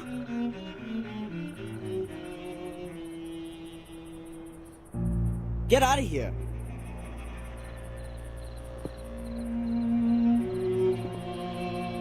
Death! I told him. Great. So I'm deaf.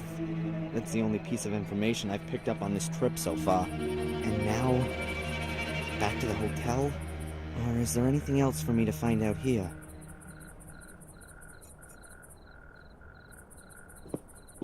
Locked up.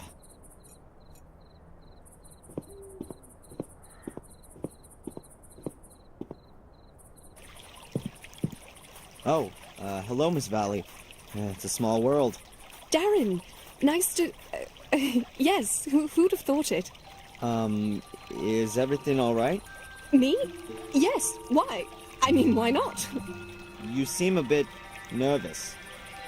Oh, no, I'm just with Murray about... I just see ghosts. It's just the 12 years, you understand. No. And how could you? You aren't... I mean, every 12 years... Every 12 years, something terrible happens.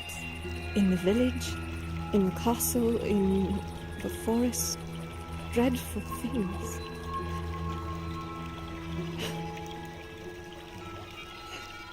Miss Valley, can I somehow...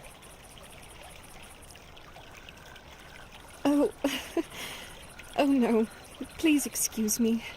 It's just that a lot has happened recently, and I thought... Never mind. No. What did you think? And what's it got to do with this 12-year cycle? It's got nothing to do with you. Fortunately. I have to go. Miss Valley,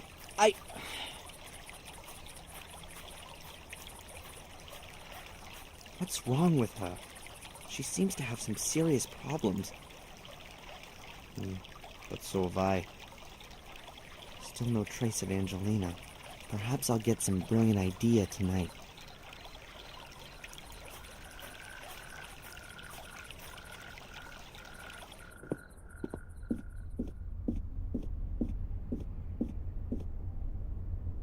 Good evening, Murray. What have you got there? A letter for your friend. A letter for Angelina? Unlikely. Who knew that she was here? But that's what's written on it. Miss Angelina Morgan, Gordon's Palace. It was posted somewhere very close to here. Yesterday, I would assume. Will you give me the letter? It could be important. Indeed, it could. Important for Miss Morgan. Give me the damn letter. I gotta... You've got to restrain yourself, young man. This letter is addressed to Miss Morgan. And I'm not going to breach the sanctity of the post to... Murray! Angelina has been missing since yesterday. No one in the village has seen her. Maybe she's been kidnapped. Have you considered that? Perhaps she's on a day trip and doesn't want anything more to do with you. Have you considered that? I must think of the hotel's reputation. I'm not going to give you the letter. But...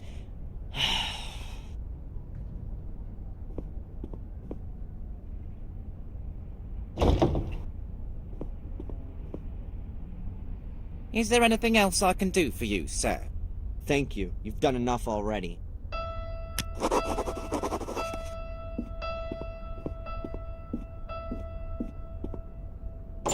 There goes my night's rest. I've got to have that letter. It's gonna move things on. I can feel it.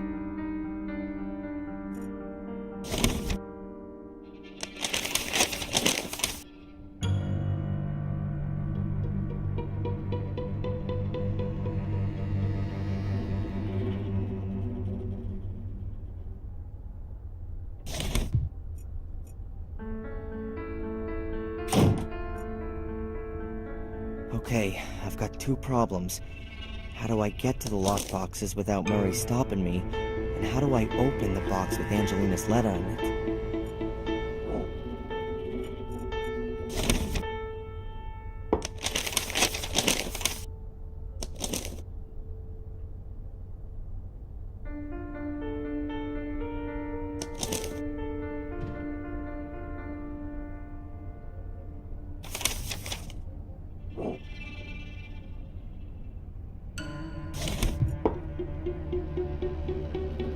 It stopped raining and slowly getting dark. I was reading in the train that there's supposed to be a storm with heavy rainfall tonight. Well, doesn't look like that right now.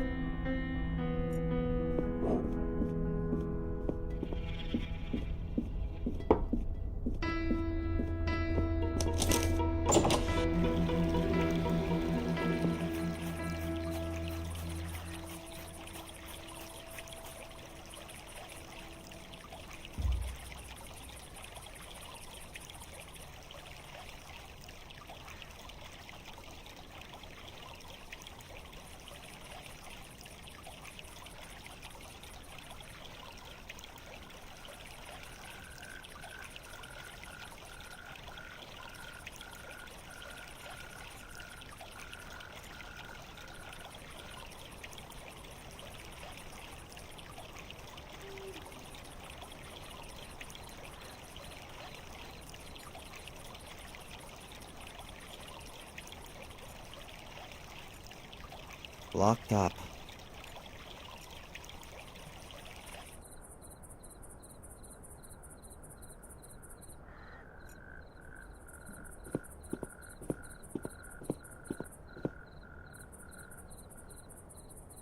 That's the bum who grabbed me at the museum. Poor crazy loser. Brain's probably totally picked.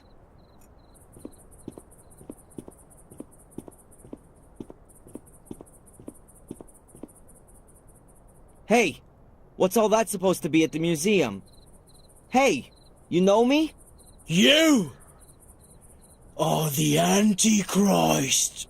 Yeah, and you're just a little soft in the head, right? You can't deny it. It's in you. It's in your veins, in your heart, in your head. What's in me? The evil spirit. Oh, that's enough! Your head is full of crap, marinated in alcohol. Can you feel it? The menace? The evil? Oh, get off!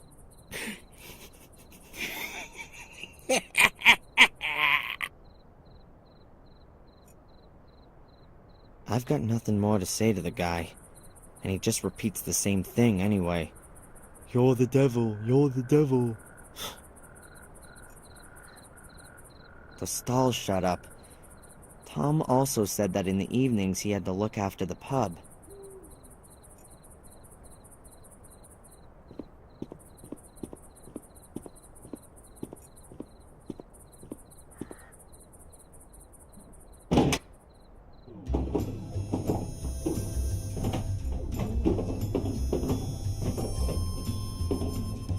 A map of the surrounding district. Looks like the places where the murders took place are marked on it, too.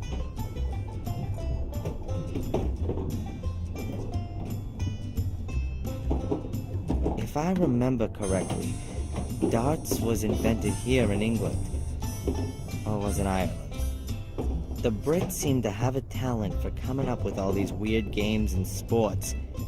Golf, billiards, soccer, darts, and all those crazy horse sports.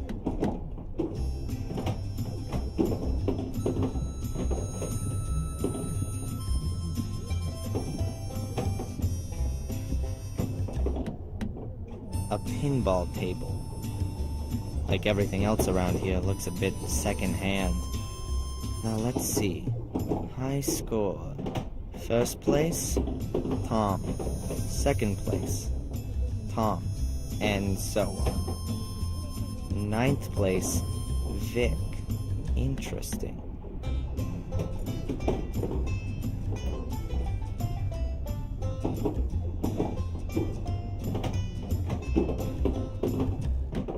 Have you seen anything else interesting? Yes, we were allowed to look at the castle today. That was really great. The ruins are totally creepy. But the chili we ate was even better. It was the most delicious I've ever eaten. The trip was worth it for that alone. Oh. I should try that too. Did you see the ghost? There are no ghosts. We searched the castle thoroughly. At least the garden. No ghosts. I thought so. Well, enjoy the rest of your holiday. Thank you, you too.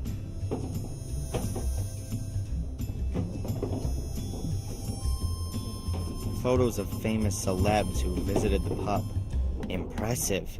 Even the Lord Mayor's been here.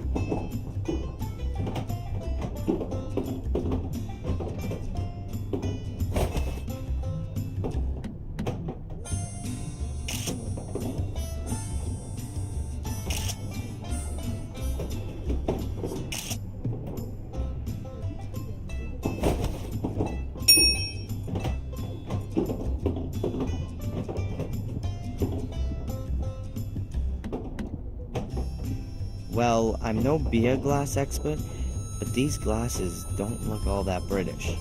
I've seen glasses like that in pictures of the Munich Beer Festival. Maybe Tom likes German beer. And likes to serve it German style, too. Ugh, one full ashtray. Tom seems to have another hobby, apart from drinking. That goes out to fresh air. I could quite use some right now, in fact.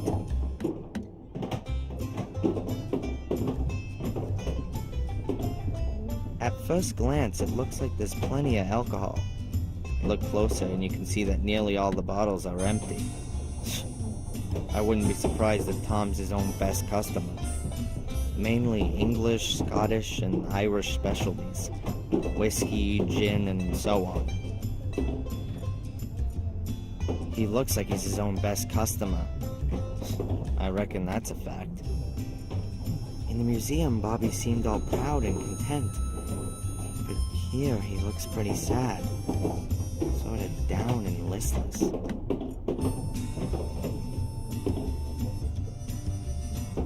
Good evening, Bobby. Hi, Darren.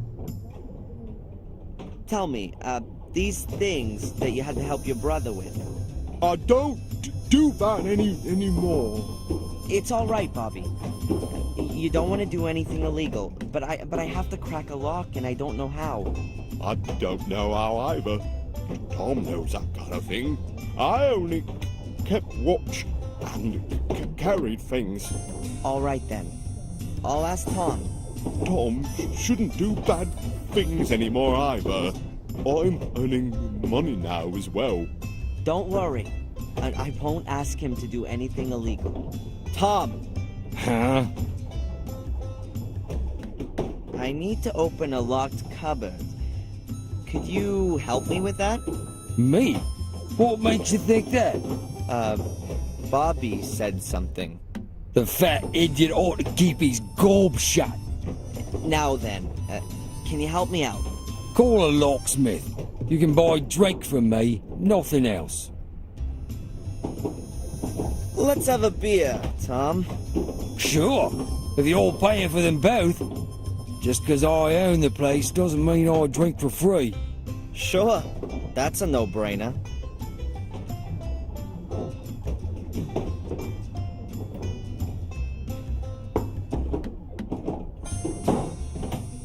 What's up? Why aren't you drinking? I'm not so fast. Haha, Yanks, can't handle proper beer, eh? Tom, you didn't want to have a drink today. Shut your gob, spacko. You're supposed to be real handy, so I've heard. There's something in that. My dad had a workshop. I used to help him a lot. I was already tuning mopeds even at 10 years old. Really? I've got two left hands. I can't even crack a simple lock. Nice try. But I'm not that boozed up. And I'm not an idiot like him over there. Why don't you have yourself another beer? It's on me. You don't have to ask me twice. Please don't.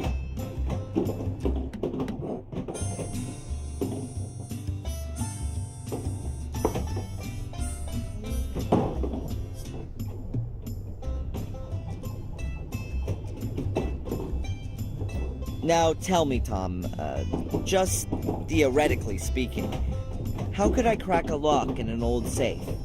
They're not so easy to crack. For a start, you need the right tool. And that would be...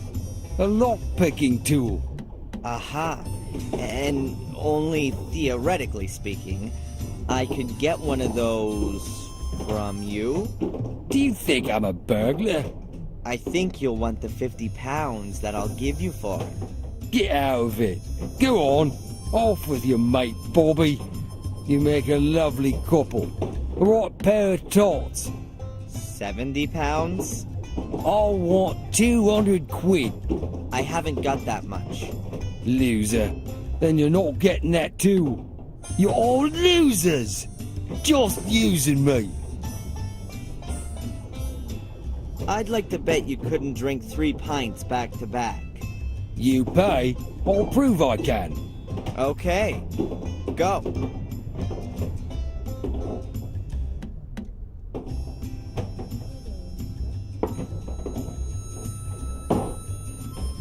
There you are. I somehow suspected that wouldn't be a problem for you.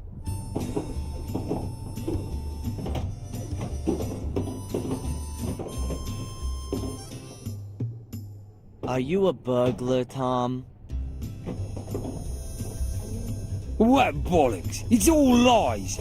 You don't get decent people stealing. Exactly. And you also don't need a lock-picking tool then, do you, Tom? Peace off, you wanker. Get out. Give me some peace. Off you go. And take that idiot with you too. I'm only going once you've given me that tool. Here, 50 pounds, and I'll bring it back to you. It's not my fault, you know. It's Bobby. If he wasn't like he is, things would be better. They all left me on my own. They only left me that animal. How could a decent person get on like that? With such a millstone around their neck. The tool, Tom?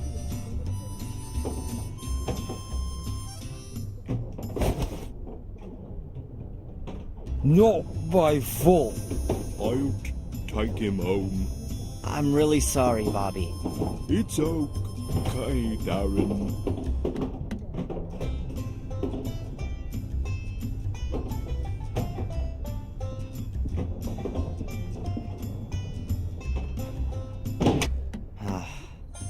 I feel like the world's biggest asshole. Bobby's barred the door. There's nothing more happening here tonight. I hope. I suppose I'd expected lockpicks and the like, but it's only a piece of wire.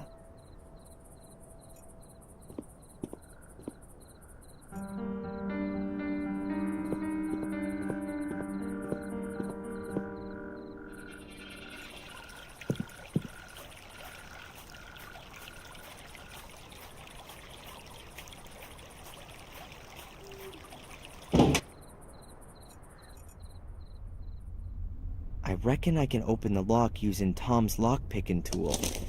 But first of all, I have to get to it without Murray sounding the alarm.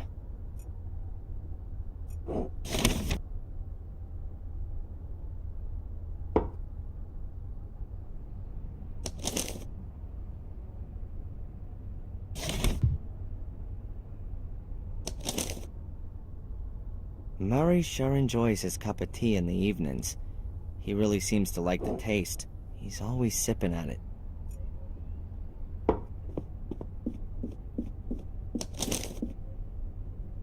A small, brownish bottle of a liquid sleeping preparation. 3 drops from dropping off. I've got to wait for the right moment. I've got to be sure that Murray doesn't notice.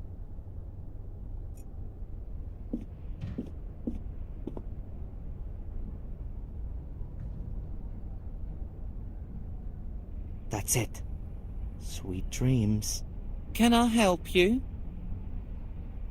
No. No thank you. I'm tired and I'm gonna go to bed now. Very well. I'll give him a couple of minutes.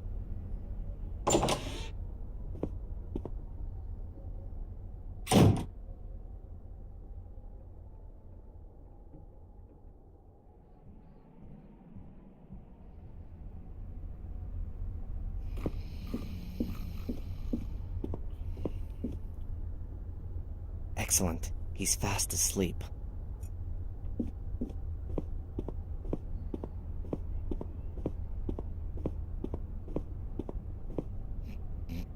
Murray's sleeping, and I've got the lock-picking tool. I'm sure I can get it open. I've got to bend the wire so that the individual lock-in pins are arranged in a line. After that, the lock should then open.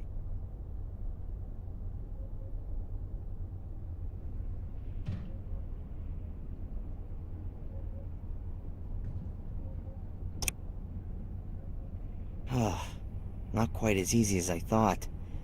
I'll try it again later.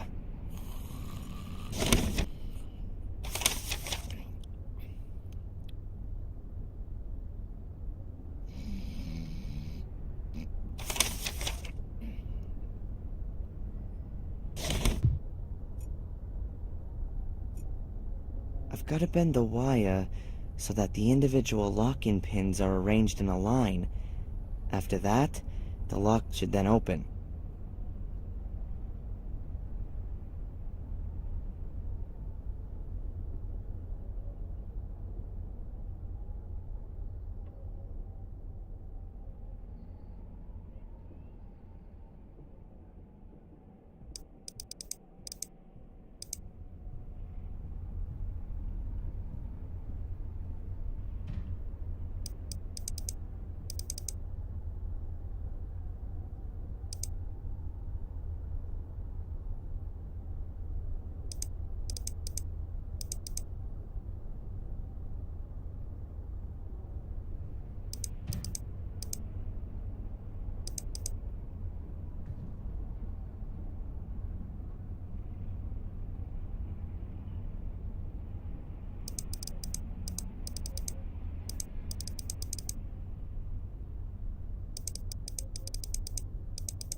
That's it. The lock's open. That's it. A letter addressed to Angelina Morgan. Oh, you'd better be worth it.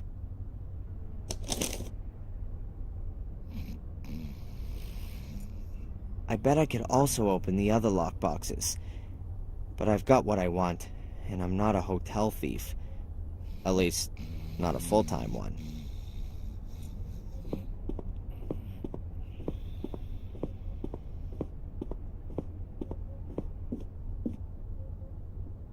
Apart from me, nobody's checked in today.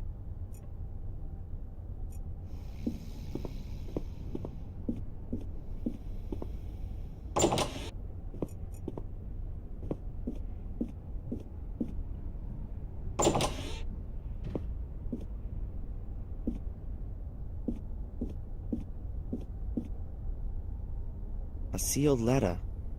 Angelina's name's on it. It was posted yesterday. Locally around here. I ought to read it. It could get me somewhere. Let's see. If anyone's reading this, then something's gone wrong. My name is Angelina Morgan, and I'm gathering information about Black Mirror Castle, the Gordon family, and a secret society. I feel under threat and am being followed by a man called Reginald Boris. Please contact the police and Darren Michaels in Biddeford, Maine, USA for further information. I've heard scratching noises coming from beneath my room. I'm scared. I have discovered a space under the floor and was able to decipher the code. The solution was known by two storytelling brothers from Germany, GFT 62 17 1 25. I'm going to throw in this letter and ask Murray for another room. Darren, if you're reading this letter, I've really tried, so I'd like to thank you here for your help. I love you.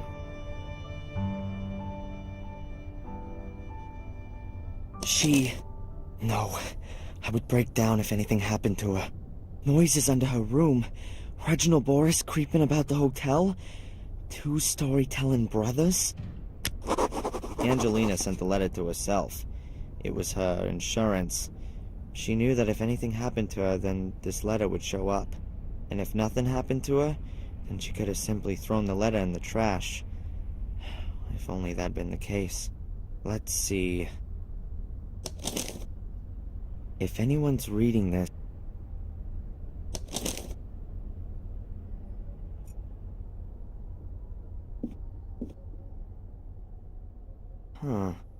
The bed's a little to one side, as though it's been pushed around.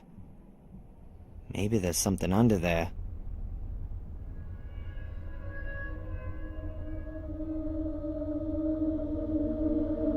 Aha, now then, the carpet under the bed has been torn up, and there seems to be some kind of metal cover there.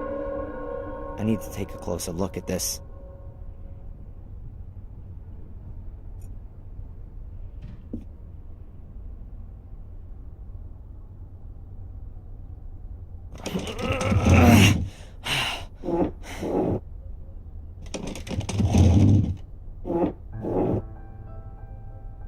There it is.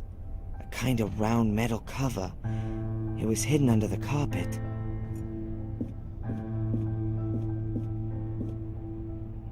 The carpet's been cut in two places, and then folded up. It doesn't seem to have been glued to the floor. I can't tell when that might have happened. Could be a few hours old. Could be a few months, too. But has it got anything to do with Angelina's disappearance? That's the cover that Angelina mentioned in her letter. She somehow managed to get the cover to open. The combination must have something to do with the numbers she wrote in her notes. But what exactly?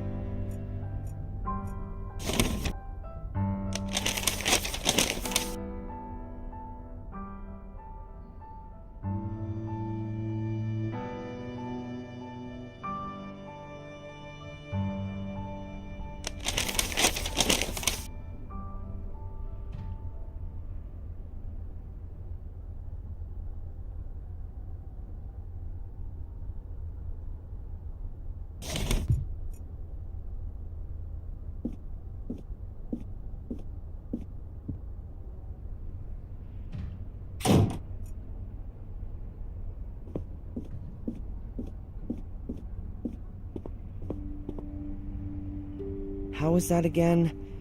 Two storytelling brothers from Germany. And here's a book. Grimm's Fairy Tales, that's gotta be it. There are 15 selected fairy tales in the contents. The Frog King or Iron Henry.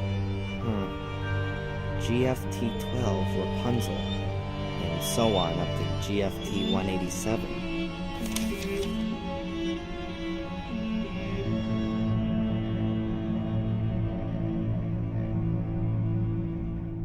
That's exactly what's in Angelina's letter. GFT and then a few numbers. I'll take the contents page with me.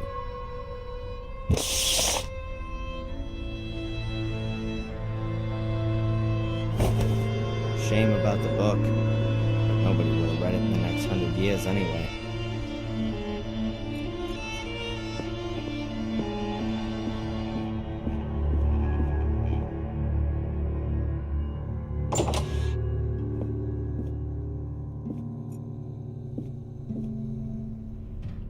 Let's see.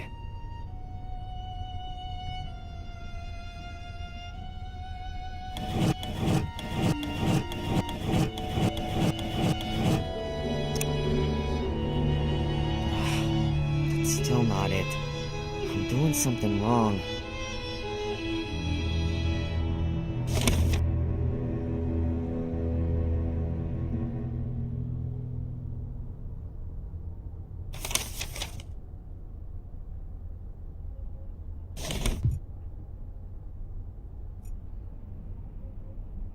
That's the contents from the book The Fairy Tales of Brothers Grimm.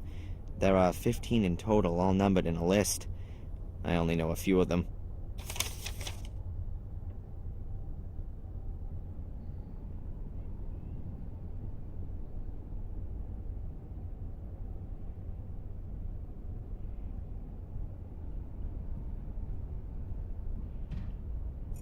Let's see.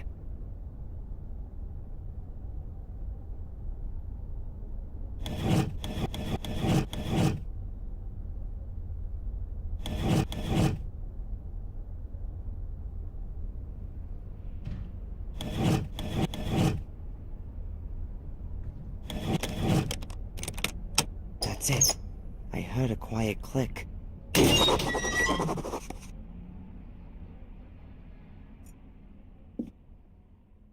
Oh, a disgusting stench. That's gotta be the sewers. Or a hole that's being used as a sewer.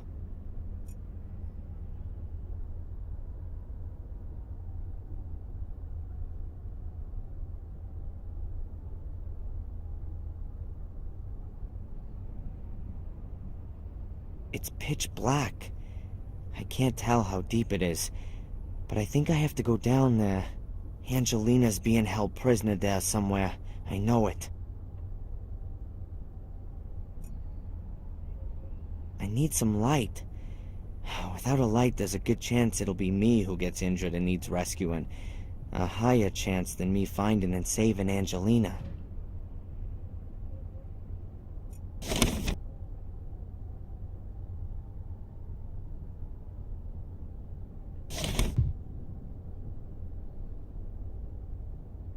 There's just one single match in the box. I ought to think carefully about what I could do with it.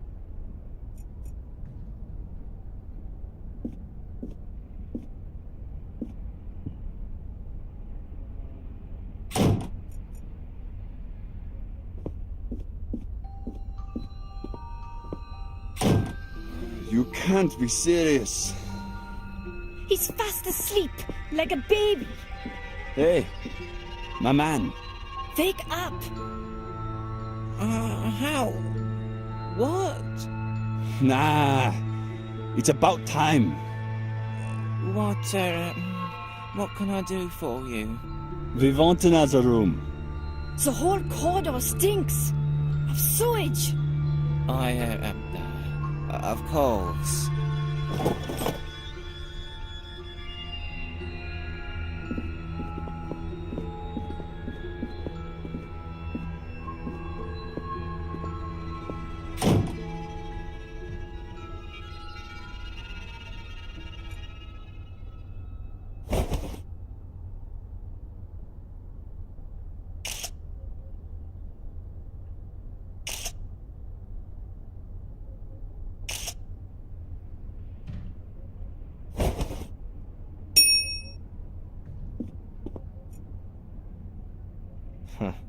I've sent him off to the land of Nod, and almost torched his hotel. I don't think we're gonna be friends after this.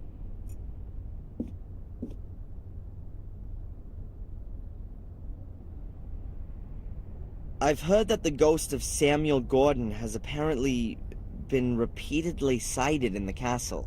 That's true. During the bad storm 2 weeks ago, Joseph, the homeless chap, came to me and begged me to let him stay here.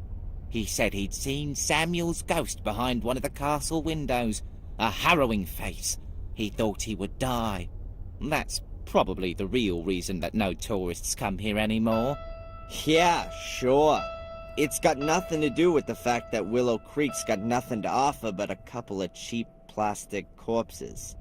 Thanks for the chat, Murray. My pleasure.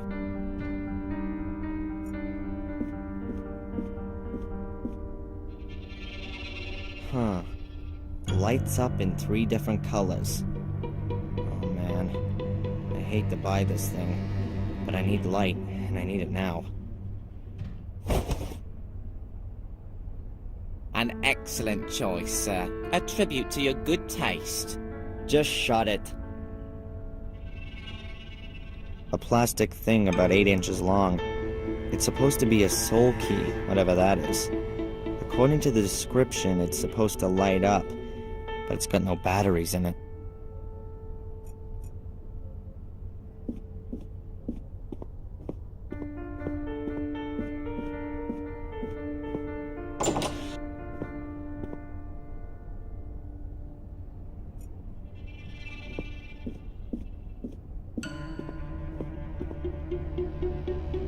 Yep, that's how it's done.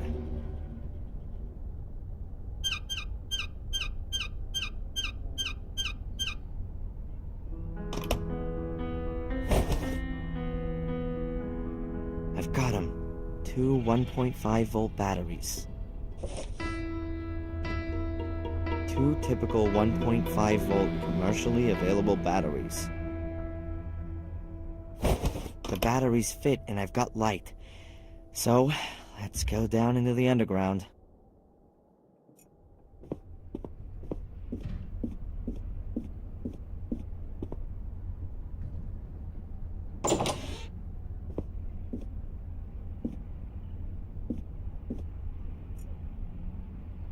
A light-up soul key made of plastic. My shining light in the gloomy night.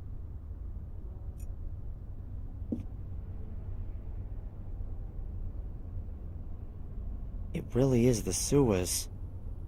Pretty ancient for sure. More than 100 years old. I can see water, and there's some steps in the wall. Here's where it goes down into the sewers. Great. A room with a lovely sewer aroma.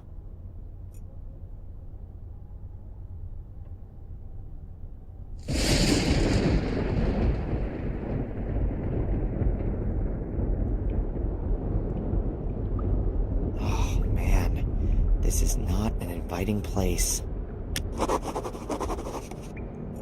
Angelina's hotel room is waiting up there. I'm gonna climb out of this hole together with her. Or not at all. No idea where this way's leading me, but Angelina's gotta be here somewhere.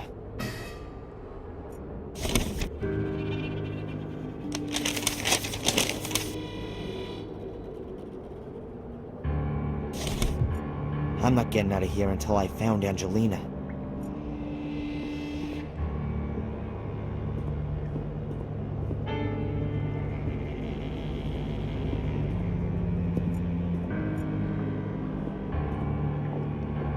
There's an iron ladder on the wall. I ought to be somewhere under the car park or thereabouts.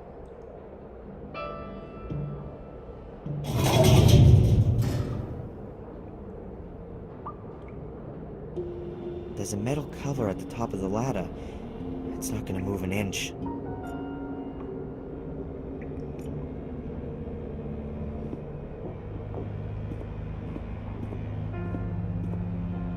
That way continues on towards the car park.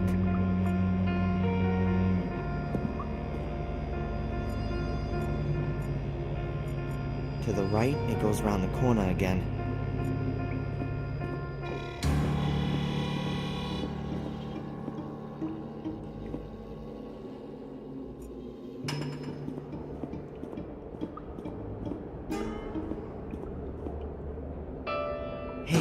There's a metal bar on the wall.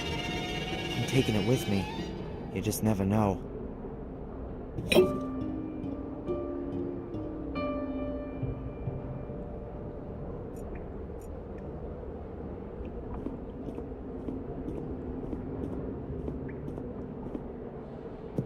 What was that?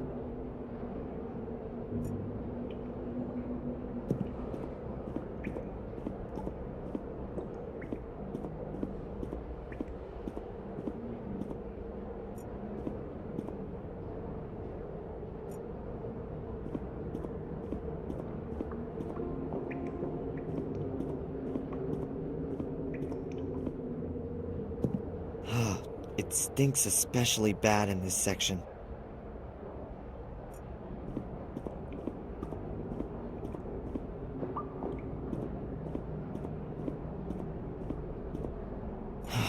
I'm in the same section of the tunnel I've just been in.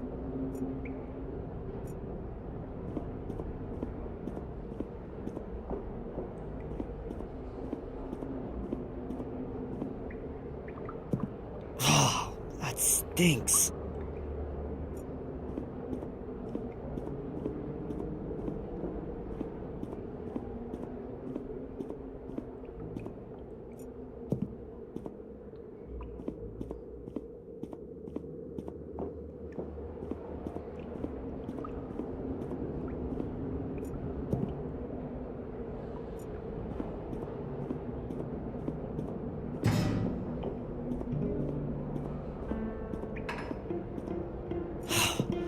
I've already just been here.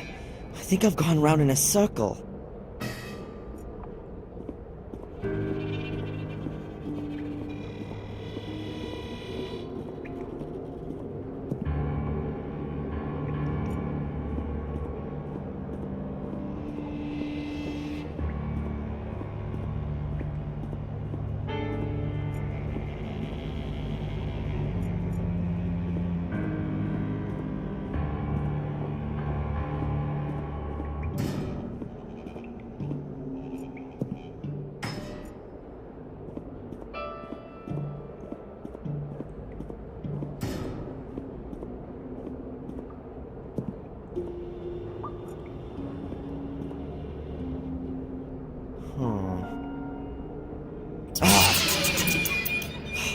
I hate rats.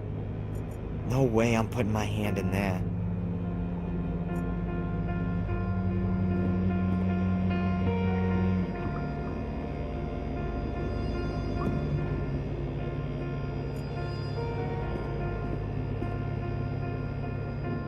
A piece of timber about 1.5 feet long.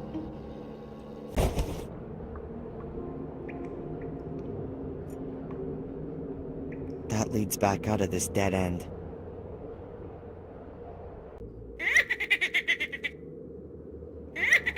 Man, I'm scaring myself here. Damn fake soul key.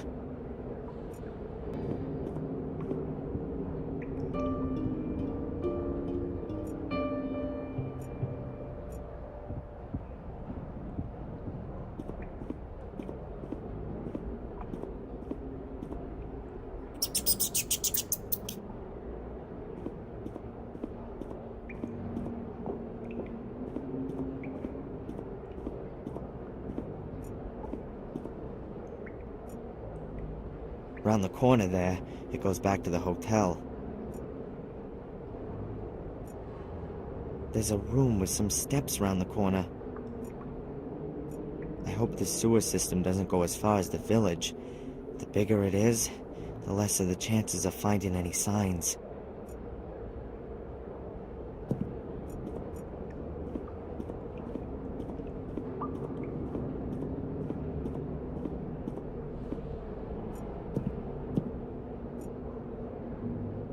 Somewhere back there is the hole I came through to get in here.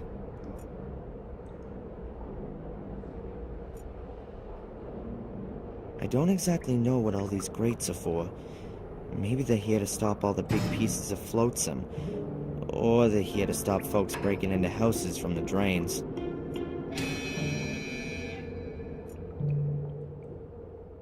I can't open the grate with the wooden beam.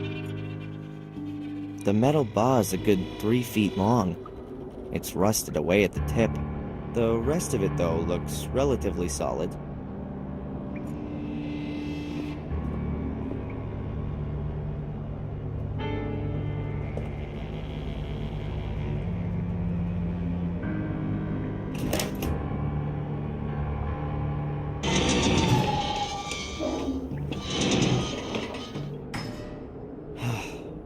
Seems to be holding.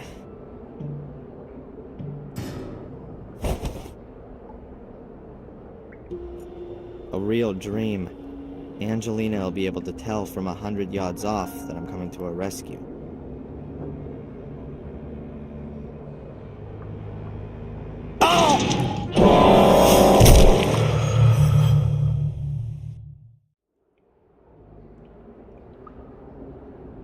A sturdy piece of 4 by 4 inches, about 20 inches long.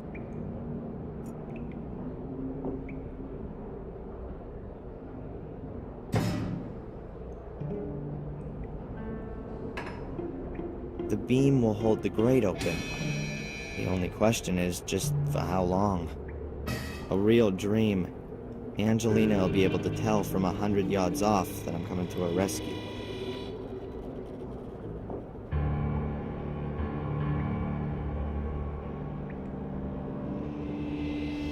If Angelina is here, then she's definitely got to be on this side of the grate.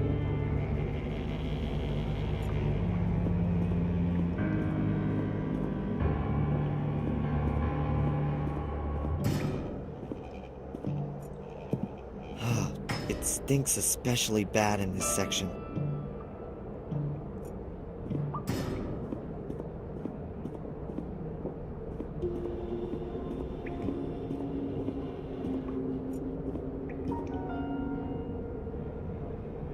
That way goes back to the room with the grate.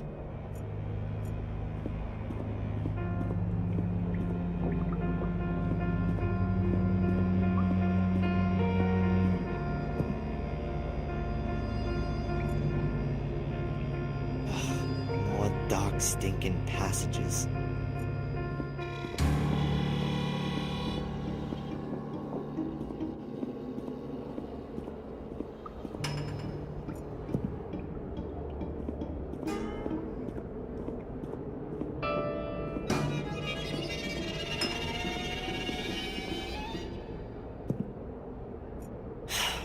The sewer labyrinth continues on again around the corner.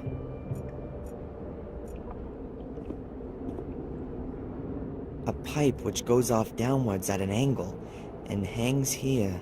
That's a piece of fabric. Could be from a blouse. And it doesn't look like it's been hanging all that long. I hope it's not Angelina's. But whose else could it be? The pipe leads steeply downwards. I can't see where it ends. It's big enough to climb into. Now, is she down there? Angelina! Angelina!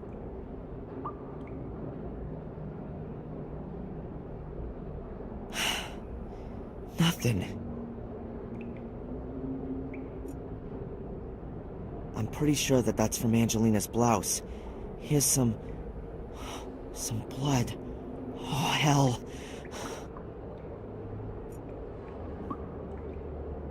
I just hope that the pipe doesn't get any narrower down there, and that I can't find a way back outside. Damn slippery, as though somebody had greased the pipe with... Ah! Ah! Oh! Damn. As if someone has put oil all over the pipe. Oh, the stupid soul key is cracked. I can't even see my hand in front of my face. I've still got the camera. The flash might help.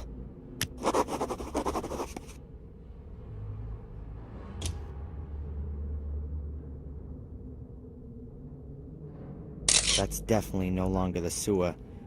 But what's that here?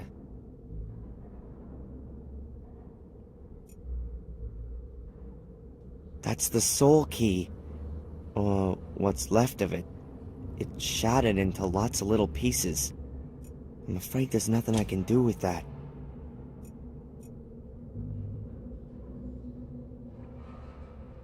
What's that? Something soft. A cloth. I've got it.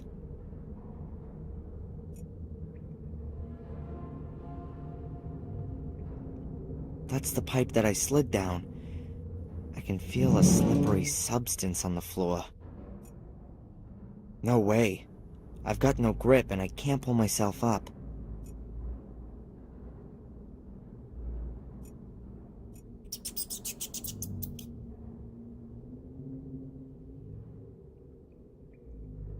There's something like a metal door here. Some kind of handle, but The door won't open. Damn, it won't work. Can't get the door open like that. I need some proper light. It almost looks like a bunker or a prison.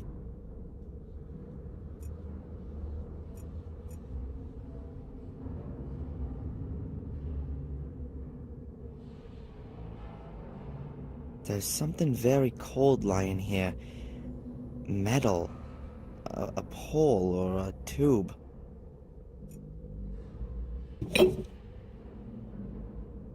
It really is a tube. About 18 inches long and quite heavy.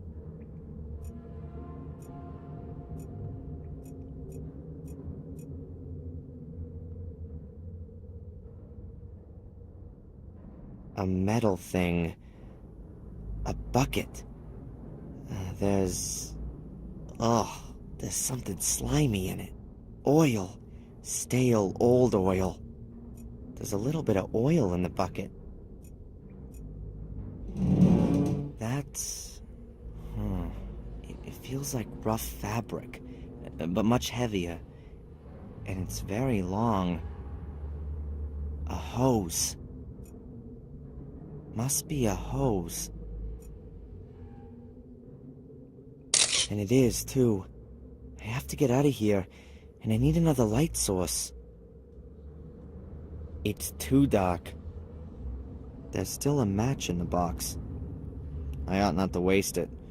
A few seconds of light wouldn't help me all that much. Bobby's sparklers. A really weird gift for a guest. The sparkler will perhaps burn a bit longer than the match, but most definitely not long enough for me to get myself out of here.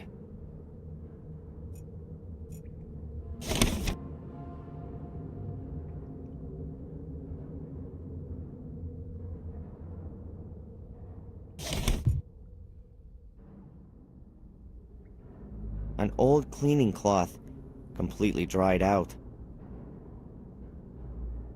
If I light the rag, it'll probably blaze for a short while, but then after a few seconds, that'll be it. I need light for longer.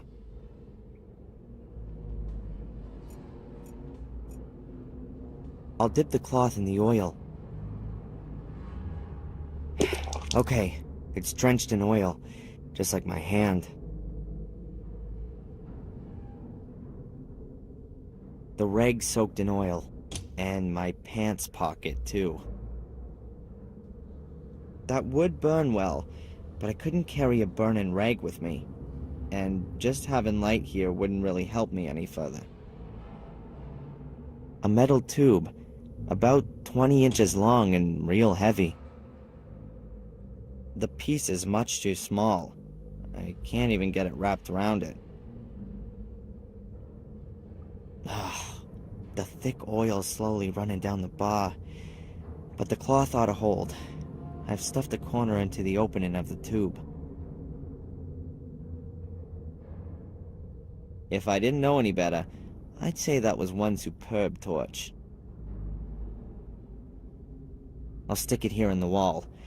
I don't really want hot oil running over my fingers. Here we go. My last match. Very good.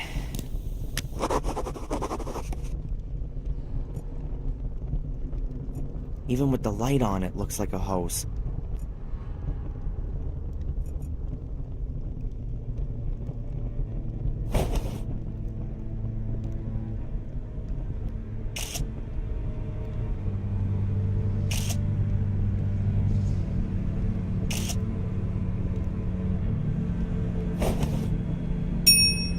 Two huge metal tanks, perhaps for fuel or oil.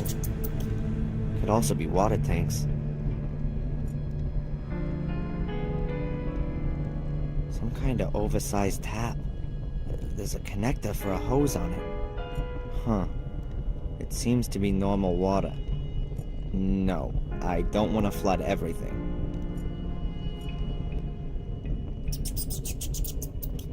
I don't need a bucket.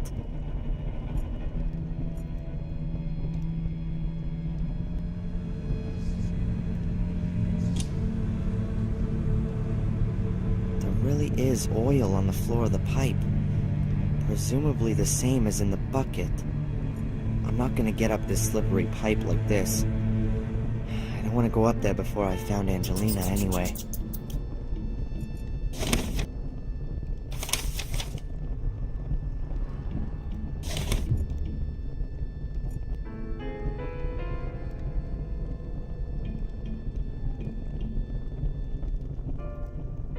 No wonder I couldn't open the door in the dark. It's been blocked with a pole. And it's a sliding door. The metal rails on the wall and floor give that away. That would suggest that I'm in some kind of a bunker. There are usually sliding doors in bunkers because you can still open them after an explosion.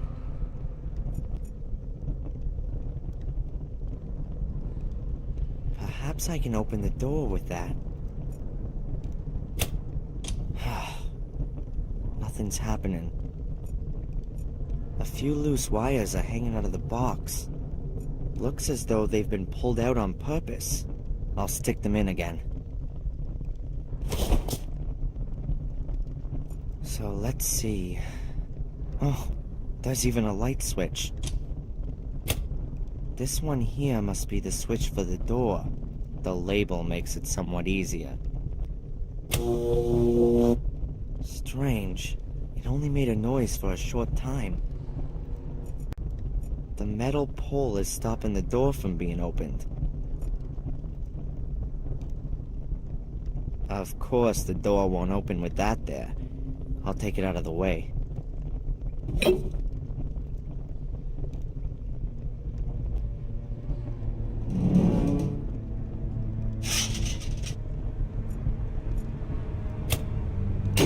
You see? It works.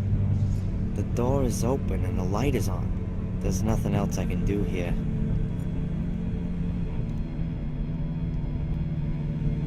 A big, dark room and bars. I can hardly make anything out.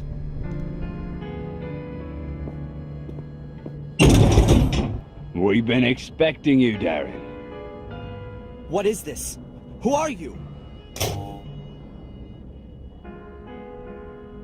One day, you will be our guest. What are you gonna do? What have you done with Angelina?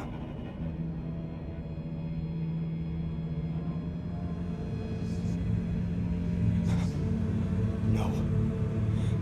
No!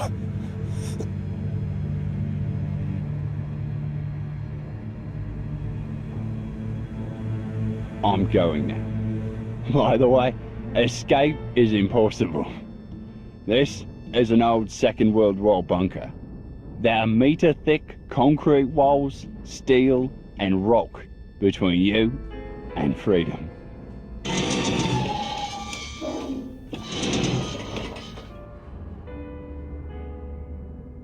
We'll come for you in a few days, Darren. I wish you a pleasant stay. Damn it! What do you want from me? Why did you have to use Angelina as bait? Why her?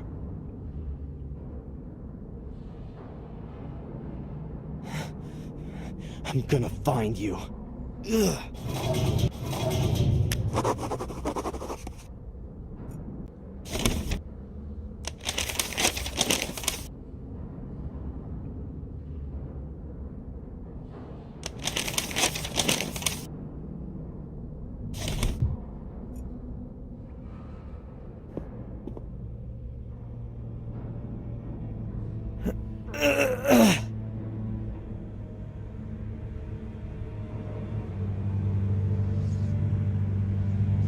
I won't budge an inch.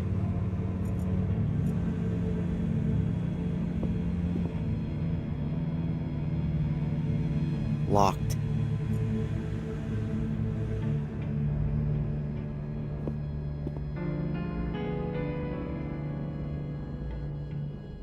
The iron bars are covered in rust. I still can't move them.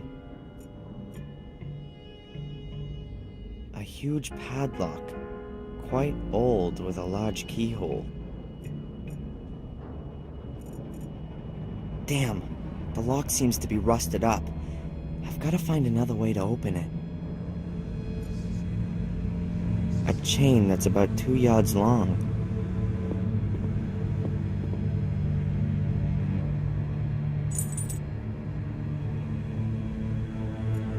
Looks like a screwdriver. What's that doing here? A common or garden screwdriver. Doesn't even got rust on it yet. What do they say about leverage? The bigger the lever... I'd say the screwdriver's a little too small.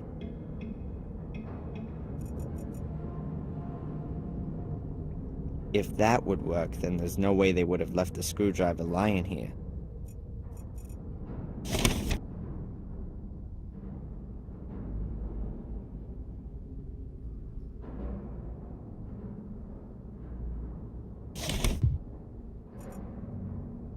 It's still very strong, even though it's old.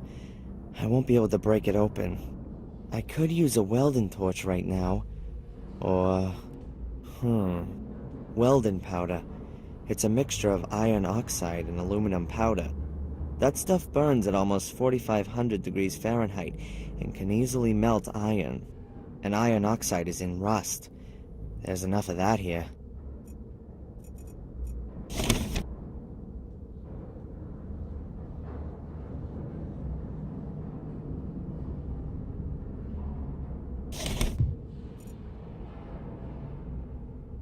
Cheap camping table with a chair. I guess this is supposed to be the comfortable corner of my jail? A camping stove. Presumably I'm supposed to heat up my food with it. I need to ignite the gas first. That's one of those things you can light gas with. The metal part is rubbed with a kind of flint and then makes sparks.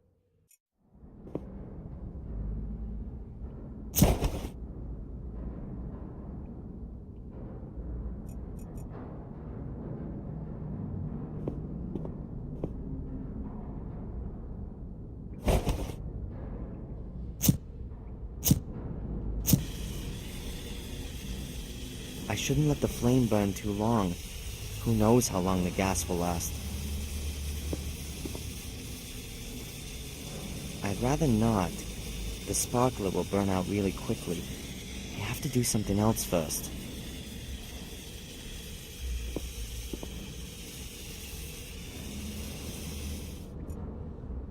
I'll leave it there. If I need to warm something up or ignite something, then I can do it here. There's plastic cutlery on the table. You can't do anything with it. Not even eat properly. Looks like ready meals in aluminum trays. That's not the kind you'd get in the supermarket. Looks more like it's a to-go tray. I'll just take one.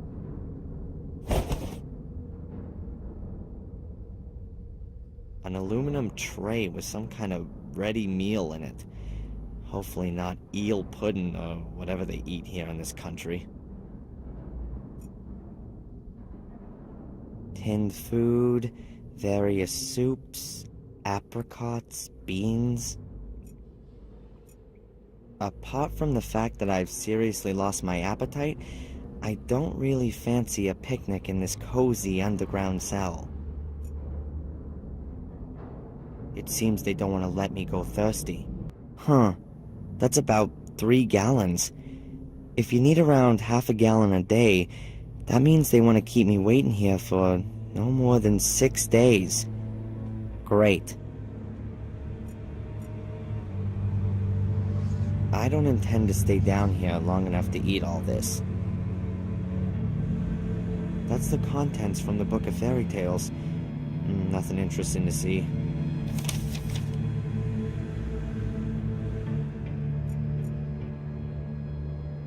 If I could make welding powder out of iron rust and aluminum powder, I could melt the lock with it.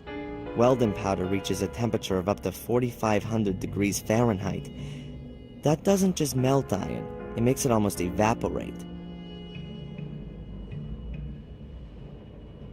Right. I'll carefully scrape the aluminum off with the knife. Now this could take a while.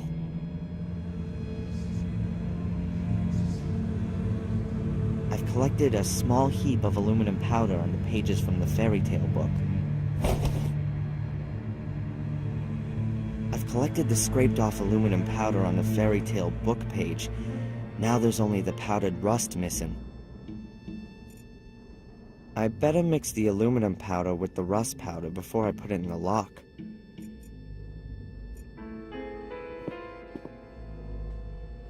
Good. I hope I can get enough rust off here.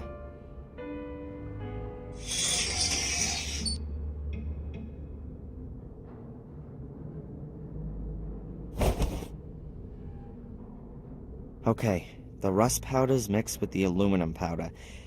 It's not the best welding powder ever, but it'll do for the lock. I've blended the powder rust and the aluminum together. For sure it's not the perfect welding powder, but it'll still burn pretty darn hot. The flame wouldn't be hot enough to ignite the welding powder. Fortunately, I wouldn't want 4,000 degrees Fahrenheit of welding powder on my hands.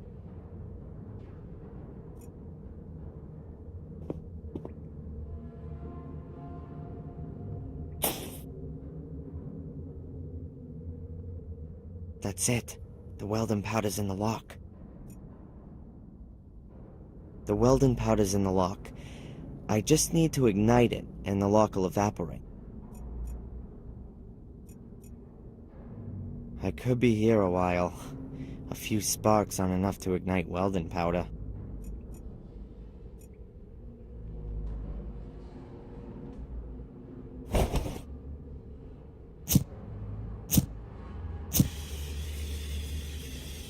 I shouldn't let the flame burn too long. Who knows how long the gas will last. Good.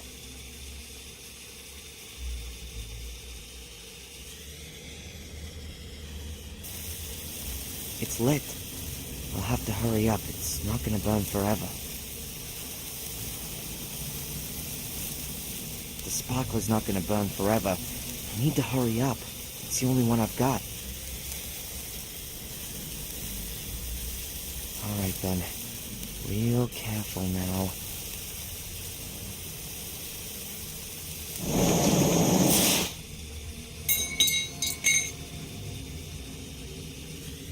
It's really evil stuff. The wicked thing is, it can burn without oxygen. That means you can't put it out with sand, for example. And if you pour water on it, the water is broken down by the heat, creating oxygen, or hydrogen, or oxyhydrogen, explosive gas. Everything explodes and superheated droplets fly everywhere. There's been some serious accidents. So it's not really something to try at home. But this was an emergency. The flame's gone out already? How was I supposed to heat my food over the next few days?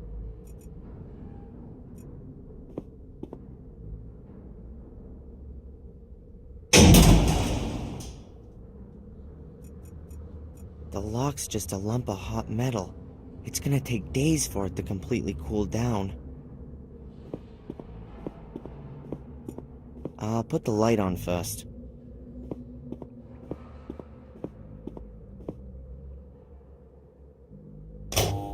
That was easy.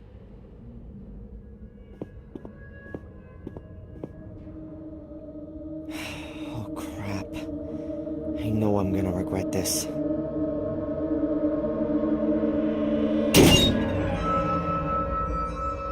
Oh my god. Angelina's pursuer, Reginald Boris. He's been stabbed to death. Perhaps I'll find some clues to what happened to Angelina.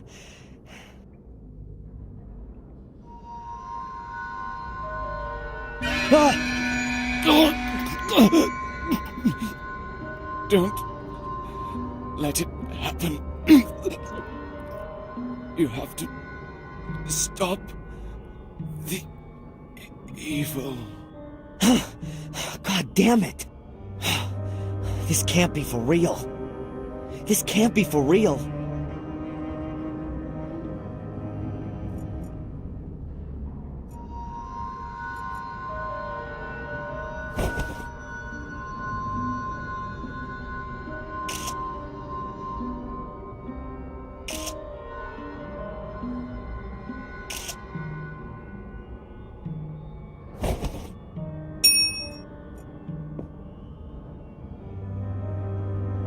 What the hell is that in his breast pocket?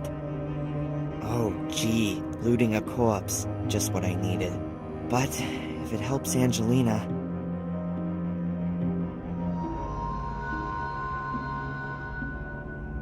Okay, I've just gotta do it.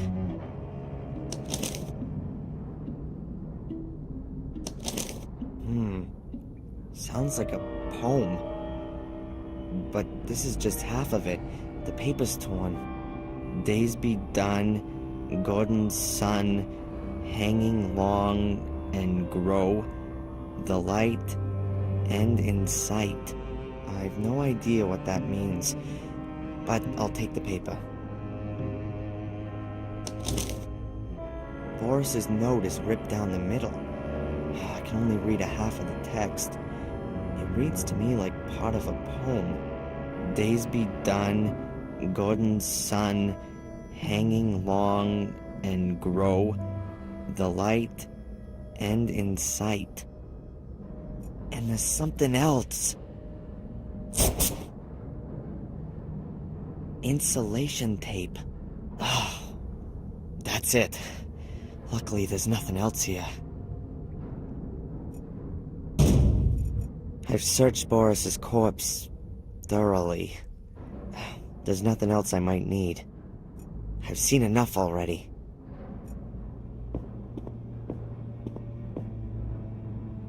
A light switch.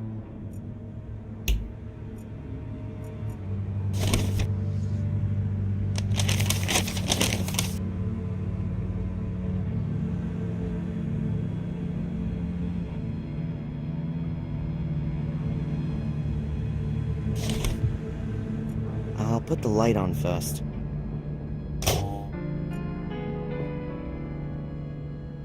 The people who were living in this bunker seem to have left half of their things behind. There are bottles, boards, crates, pipe fittings, cardboard boxes, all kinds of things.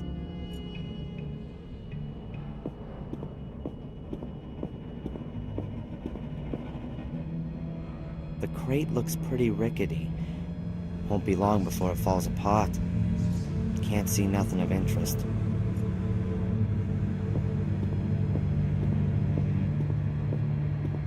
Boards, a broken lamp, and an old-fashioned detonating device. It's for detonating explosives, like the ones they used to use in quarries and mines. You turn the crank handle to build up an electric charge. When you press the button, it fires an igniter cap at the end of the wire.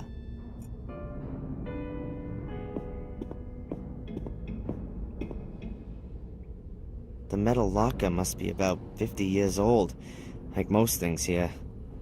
I'm surprised that everything is kept so well. The thick walls probably keep things preserved. There's a box.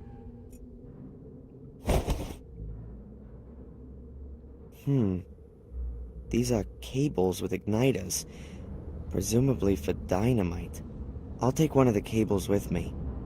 I don't need any more cable at the moment.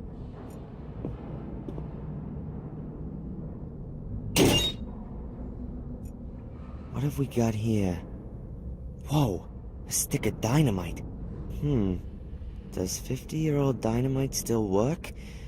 Or does it work too well and explode in my hands? Okay. All right then. I'll leave the other stick here for now. I don't want to push my luck.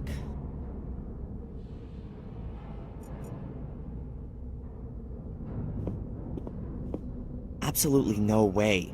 These kind of doors are specifically built to withstand explosions. It would be useless. The door is bolted from outside. It's a huge armored door.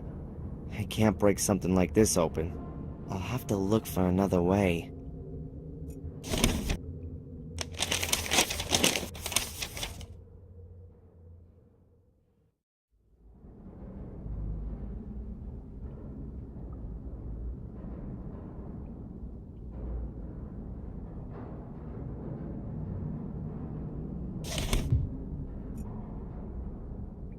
Huh. A pressure hatch like the ones you see in submarine movies. Looks old, but isn't rusty yet. Let's see.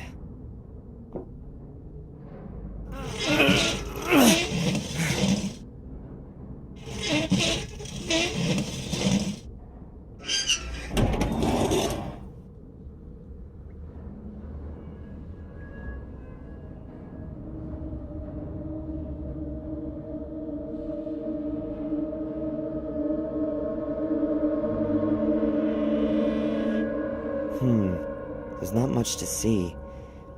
Oh, it smells like stagnant water and rust. This could be some kind of water storage or tank or something.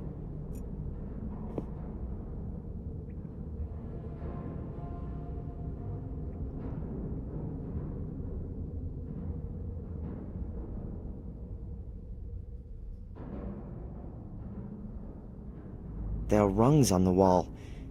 Let's hope they're sound, like the hatch.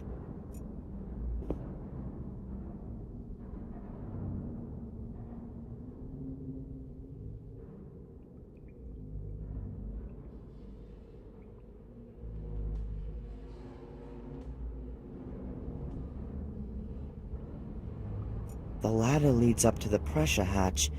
Above it is the big bunker room in the jail. A hatch. It leads back downwards, but that could be my way to freedom.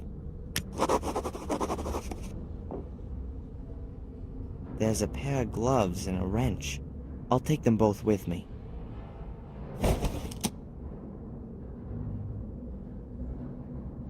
These gloves have seen better days. They look a bit well used. Got a few holes in them. Better not now. The wrench was lying under the gloves. You can't read the size on the grip. It's too rusted. The wall here seems to have been repaired, for whatever reason. A concrete girder. It's almost directly above the hatch.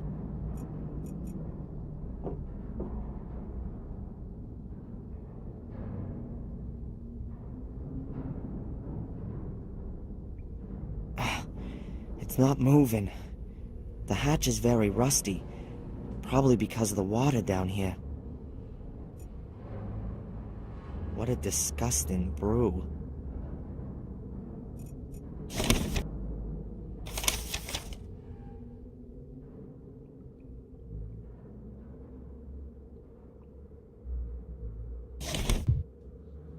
I don't know whether the dynamite is still gonna work. Well, it's not blown me into 1,000 pieces yet, so I guess that's something. I think I ought to place the charge first, and then make it live.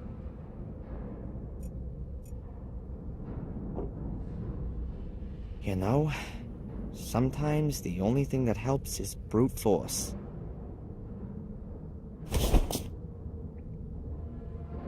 There's an igniter cap fastened to the end of the cable. I reckon the cable's a good 30 feet long. Okay, very carefully. As soon as electricity flows through the wire, the igniter caps fire, exploding the stick of dynamite. Hopefully that's enough to blast the hatch open. All right. I've taped the stick of dynamite on the hatch. If I'm lucky, I can blow a hole in the hatch with it. These pieces broke off the concrete girder. Hopefully the floor up there doesn't cave in when I walk on it, but I think it'll support me even without the girder.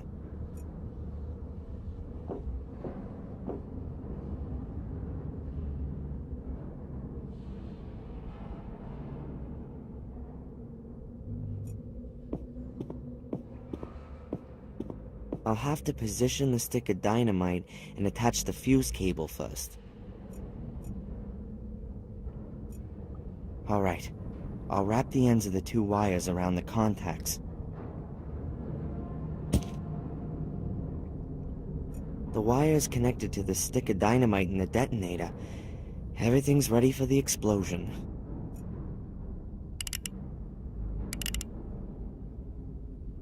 You know what? I've always wanted to do this. The detonating device definitely still works.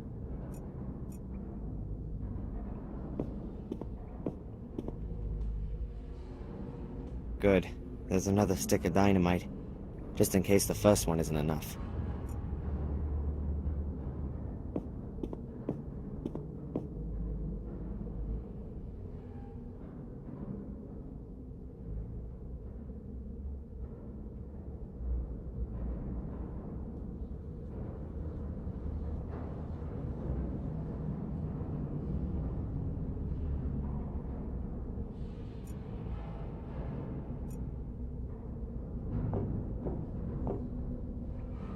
Damn! There's hardly a scratch on it. It's ripped the handle clean off, but most of the energy from the explosion has just dissipated. The power of the explosion has just dissipated like a little firecracker you light in your hand. I'll have to find another way to open the hatch.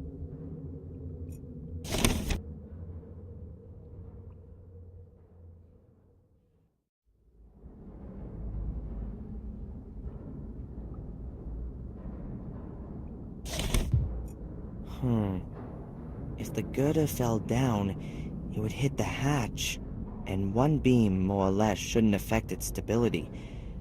At least I hope it doesn't.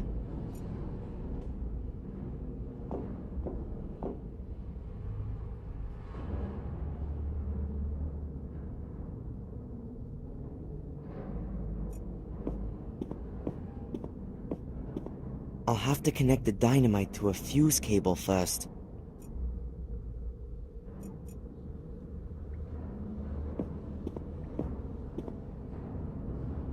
Hopefully the second stick is as sound as the first one. That was the last stick of dynamite.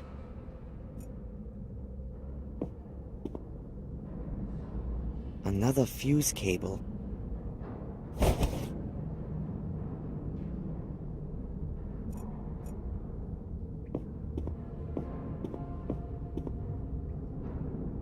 Maybe I should position the dynamite first.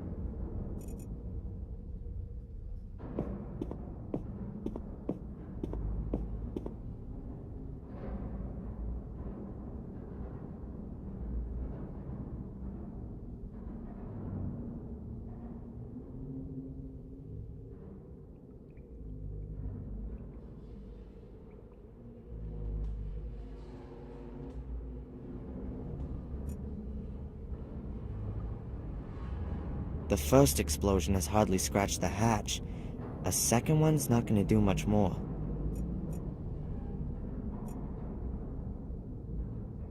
I hope that works.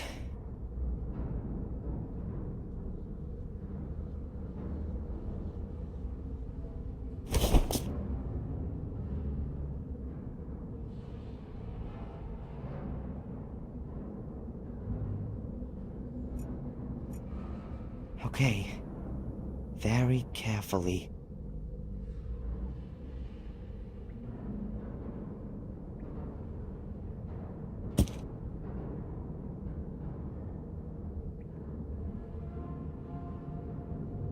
The dynamite should blast the concrete girder from the ceiling once and for all. Dynamite and fuse cable are connected.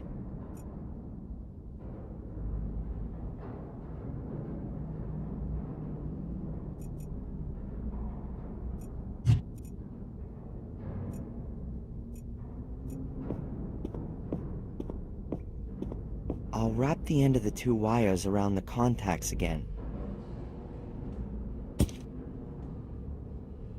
Then let's try again. This time it has to work.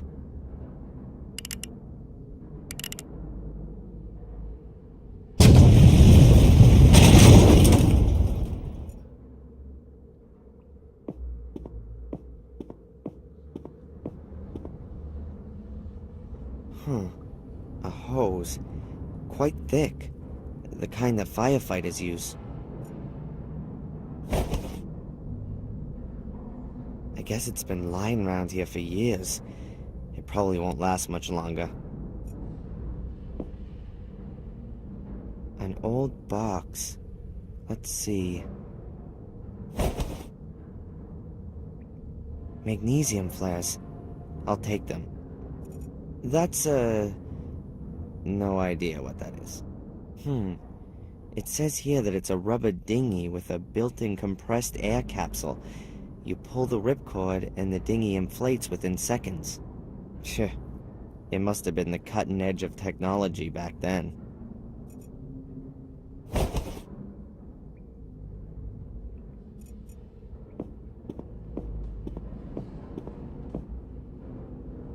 The cylinder of compressed air would have been refilled using this compressor. It's seen better days, but it's not fit for the junkyard just yet. The inflatable dinghy expands with its own built-in compressed air cartridge. It's a real compact package while it's uninflated, but it's only designed for 2 men. Unbelievable the amount of stuff I can get in my pants pocket. At this price, the quality's gotta be there.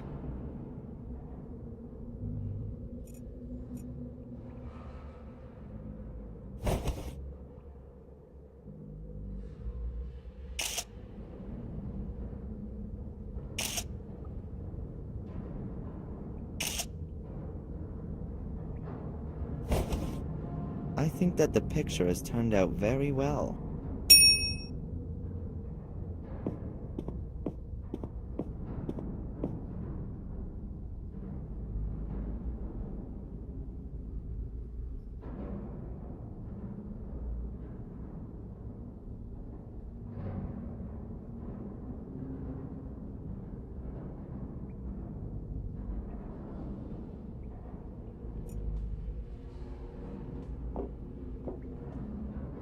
Sure enough, it's penetrated the hatch.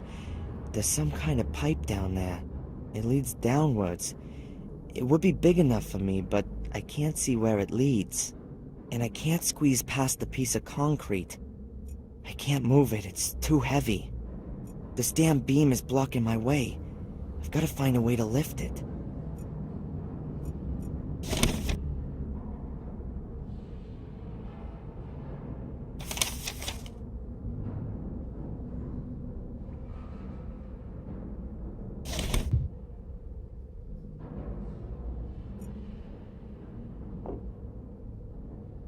If I just put the boat under the girder, it'll probably slip out when it inflates. I've got to attach the boat to the girder somehow. I've got a single chain here, about 6 feet long. It seems like it's still in pretty good shape. There are metal loops on the rubber dinghy. I'll hook the chain onto it.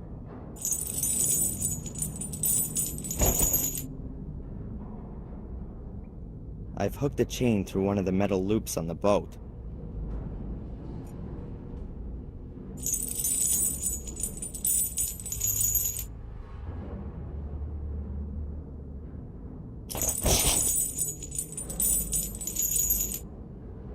The boat is attached to the chain, which is wrapped around the piece of concrete.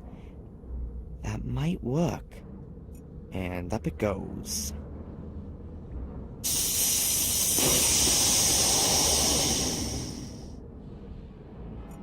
The boat has lifted the girder a little bit. Now there's enough space for me to get past it. As long as the beam stays up there, then I'm happy.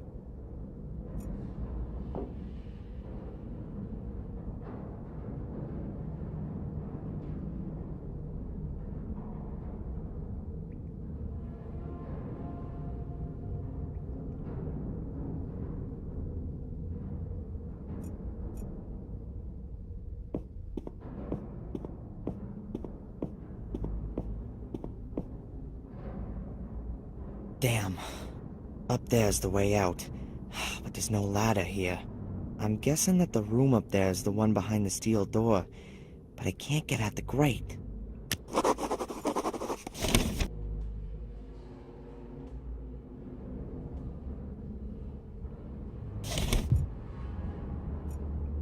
Somehow I gotta get up there.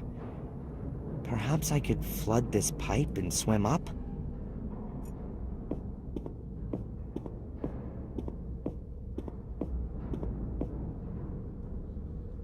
The concrete beam has broken off a piece of the wall here, and a few wires are sticking out. I think they're live. I'd better not touch them. An electric shock here could mean death.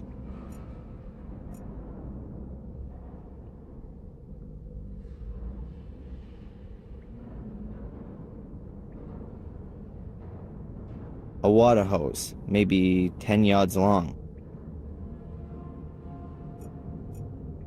That's not gonna help me. The hose is too short to reach anywhere.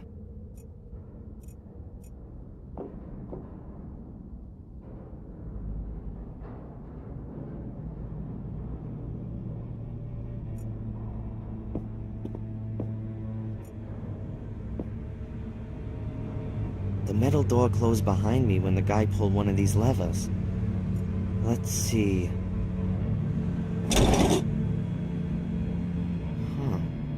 Nothing's happening. But it must be possible to open the door with this lever. I'll keep trying.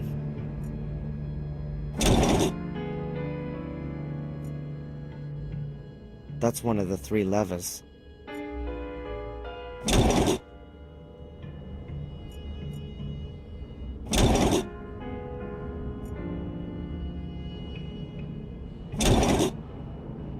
Aha! I don't see any reason to close the door. I'll leave it open so there's a way for me to get back.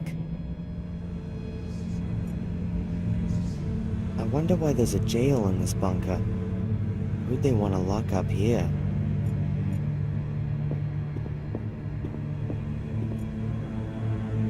There's the room with the tanks and the pipe which I came in through.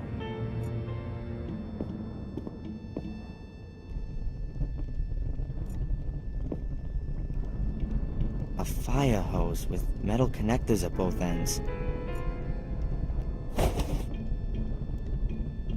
Not exactly light. The metal connectors at both ends are heavy enough on their own. A water hose.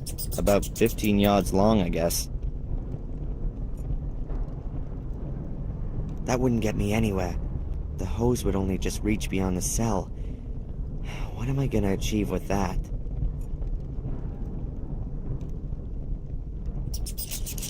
I've joined the 2 short hoses into a long one. I've connected the 2 hoses together, but too much pressure and you can bet they won't hold out.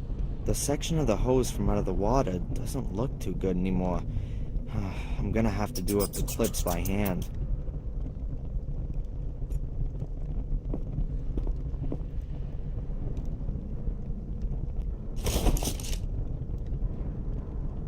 The connector fits. The hose is connected to the water outlet. First, I should put the end of the hose where the water's gonna help me. Through there is the cell in the big bunker room.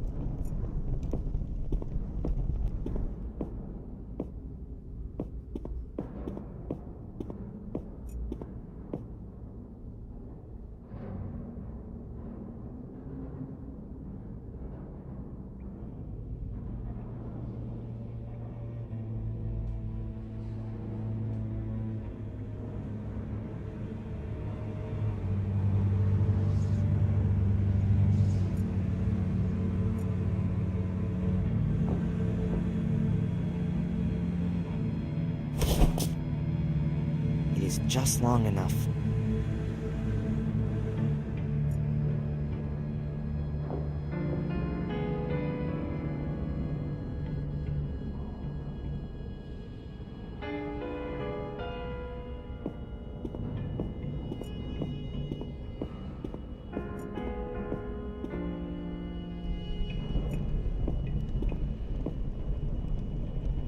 There's still some live electrical wires in the pipe. I'll have to change that first, otherwise flooding the place is gonna be dangerous.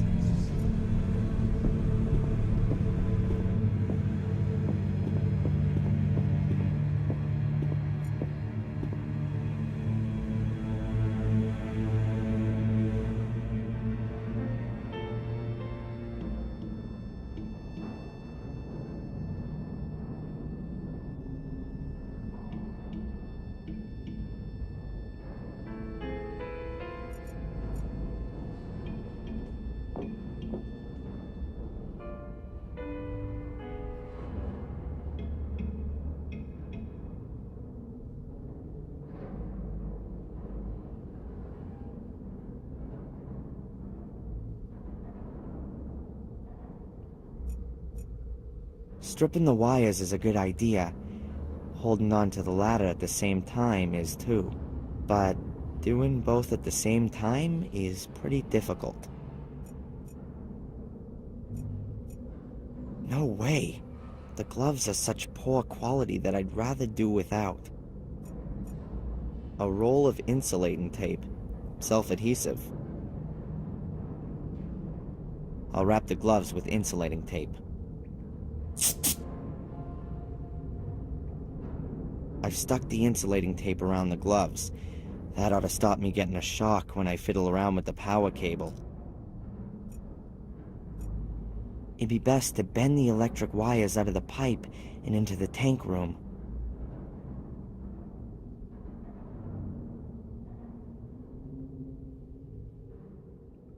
Oh, get out of here. All right, that's that.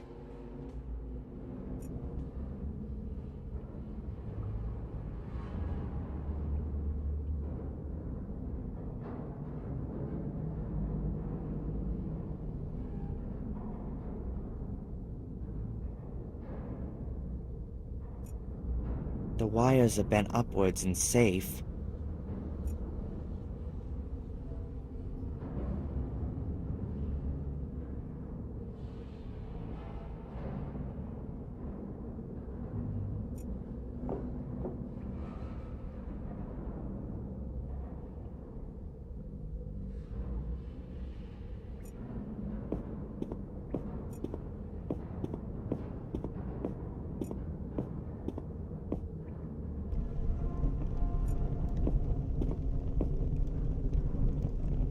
All right then, let's flood the pipe.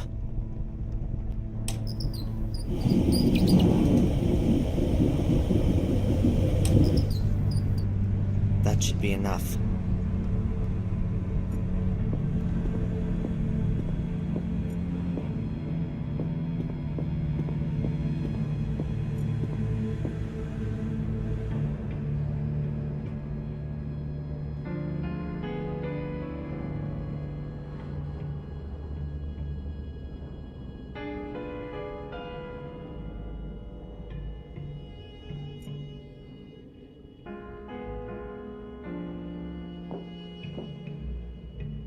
Magnesium flares light up very brightly and can also burn underwater. Divers use them when they're way down deep, where normal lamps won't work.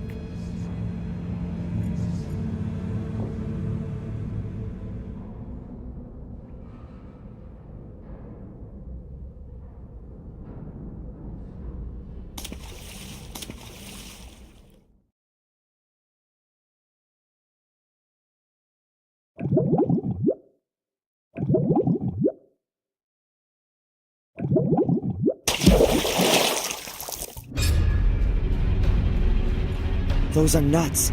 They're keeping the grate in place. It won't work with that. That won't work. They're too tight.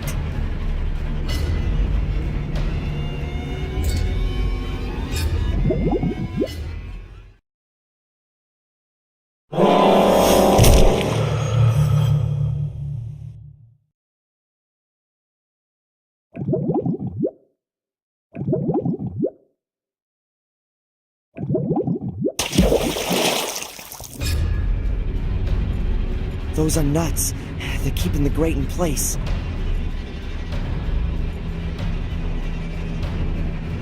It's working. Keep going, keep going.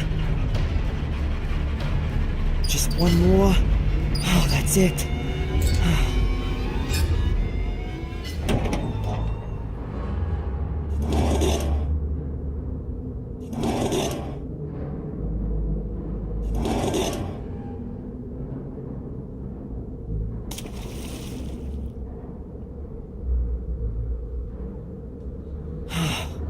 Just in time.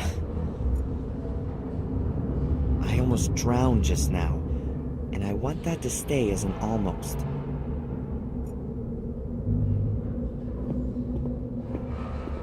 Strange place for a gully.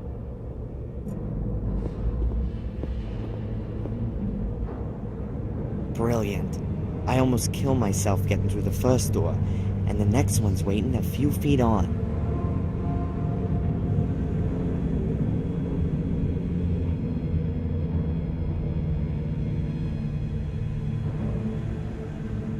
And you wouldn't expect anything else. It ain't doing the slightest thing. The door is closed and at least as solid as the first one. I can't see any way of opening it. Perhaps there's some kind of control room where you can open it. Who knows?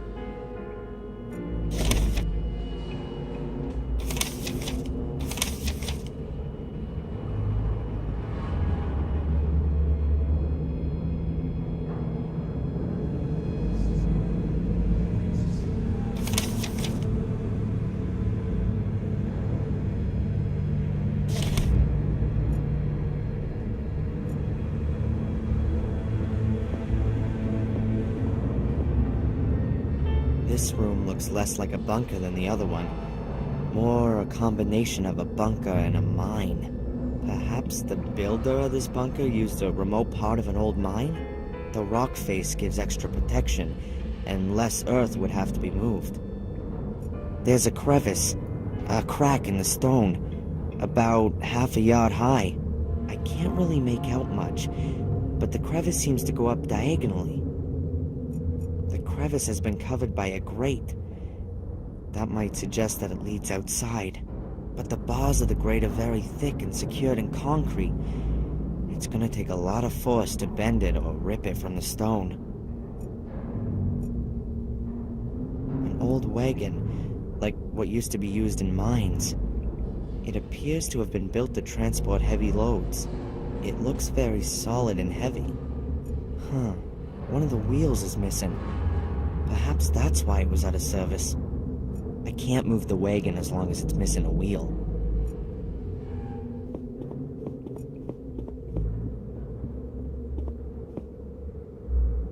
It's all decayed and rusted, and of no use to me.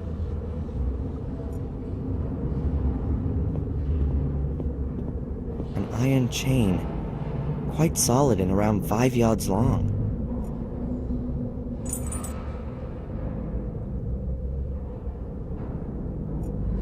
I've only just found the chain.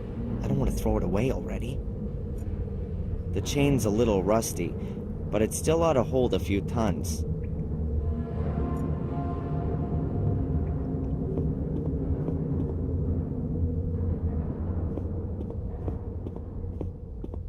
I'll just put the chain around 2 of the bars. If they're ripped out, I'll have enough space to climb into the crevice.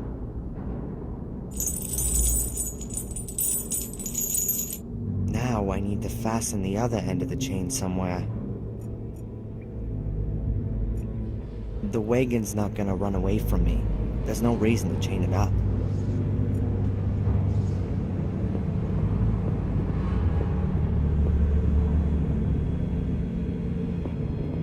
The bunker room's on the other side. Maybe the door can be opened from this side? I bet it opens the door to the main room.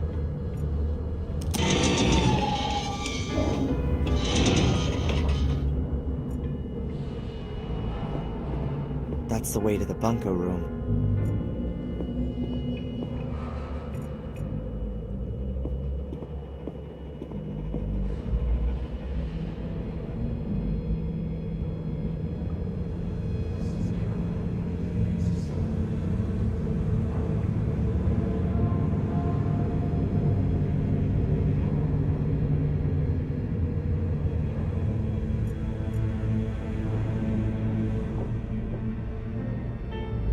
Concrete beam slipped into the pipe once the dinghy burst.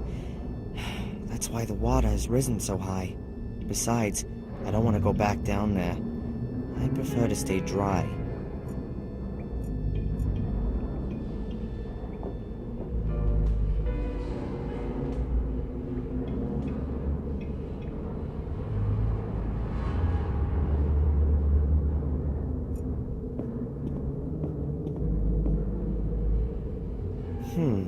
The compressor's flywheel is about the size of the wagon's wheels, and it's fastened with 4 nuts. There are only nuts here, no screws.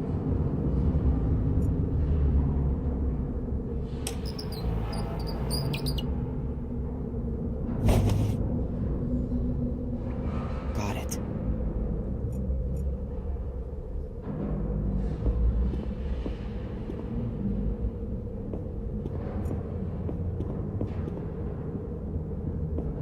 The flywheel from the old compressor. Heavy, solid, and something like the same size as the wheels on the wagon. It would really be a coincidence if that fits, but I guess I need some luck sometimes too. It could really fit. It's a little smaller than the other wheels, but it's just as solid.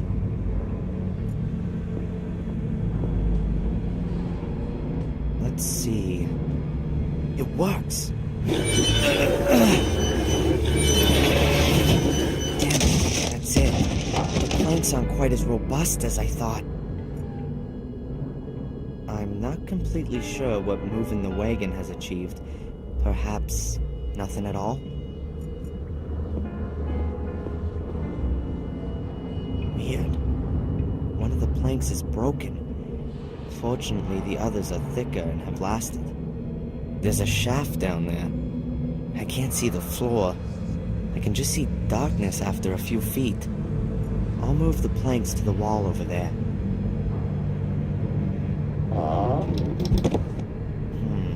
Still not much to see. The light only reaches a few feet down.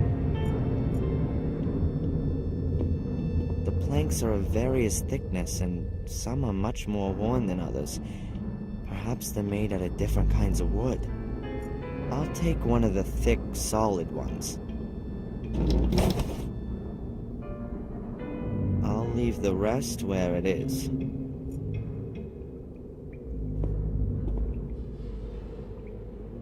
I haven't got a clue where the shaft leads. I can't see anything. I can't smell anything. Not the faintest breeze, nothing.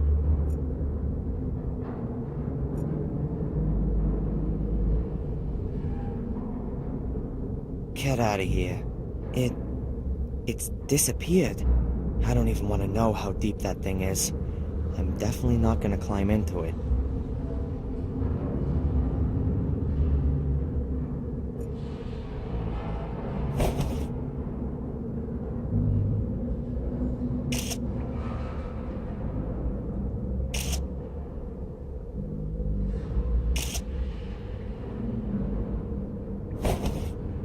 A very lovely theme. After quite a few seconds of free fall, I couldn't see the torch anymore. Perhaps it bounced off a wall and landed in a crevice, or under an overhang. Or the shaft is endless. Oh man, I gotta get out of here. The wagon is right on the edge of the shaft. I might even be able to push it over, but what would be the point? A sturdy, thick timber plank.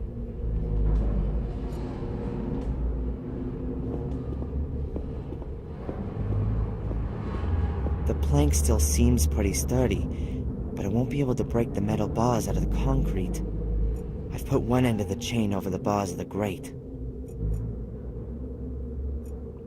One end of the chain is already hanging on the two bars.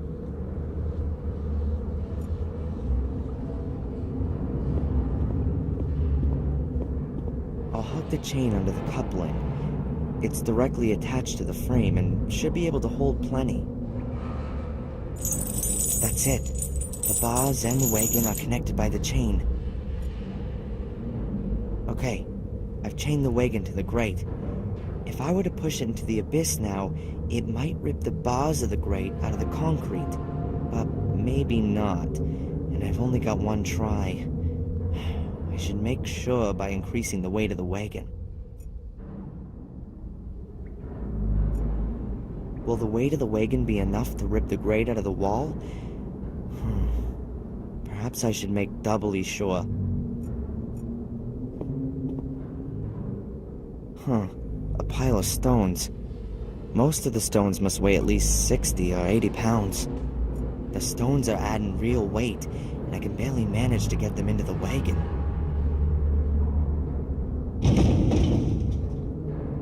The wagon full of stones must weigh a good half a ton.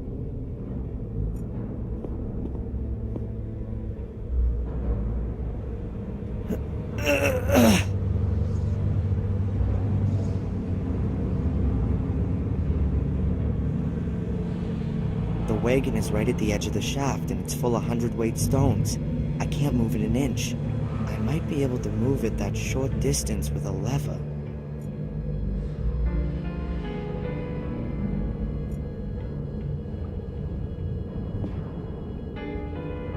Alright then.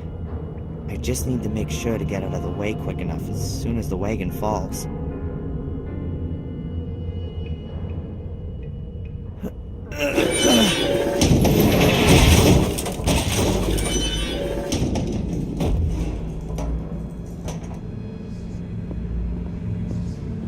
Okay, the two bars have been ripped clean out of the concrete.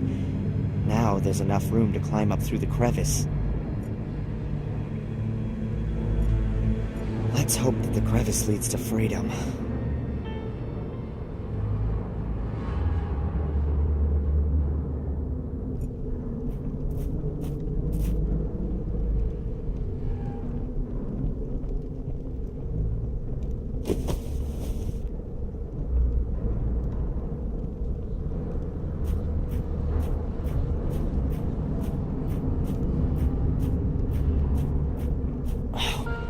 Damn it!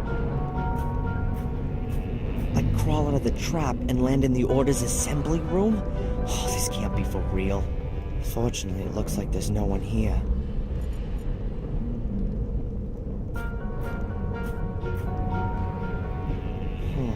There's a fire burning in the dish. That means that someone was here not so long ago. Hopefully they won't be coming back as long as I'm here.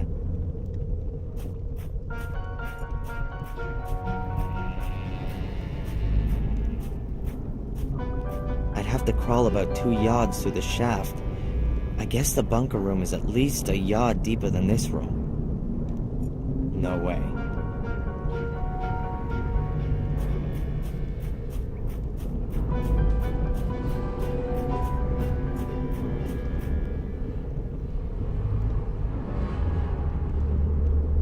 Is this some kind of assembly room? A club room for the local necromancy and black magic society.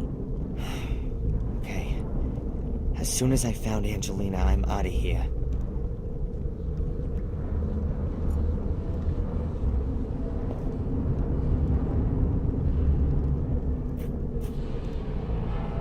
There's several folded cloaks lying in front of the chest. 5 or 6 of them. Does that mean this conspiracy is only made up of a handful of people?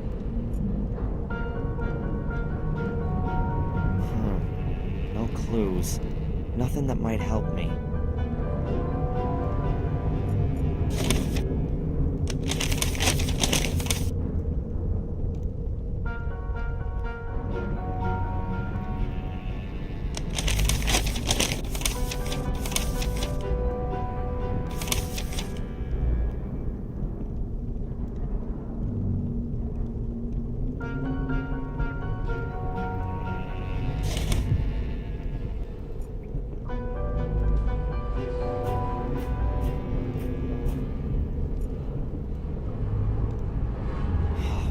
Again.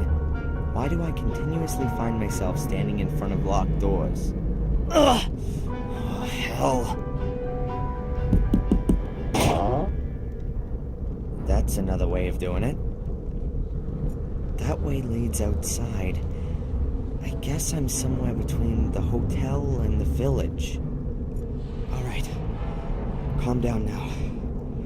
Angelina's still missing. Perhaps she's been used as bait in order to lure me here.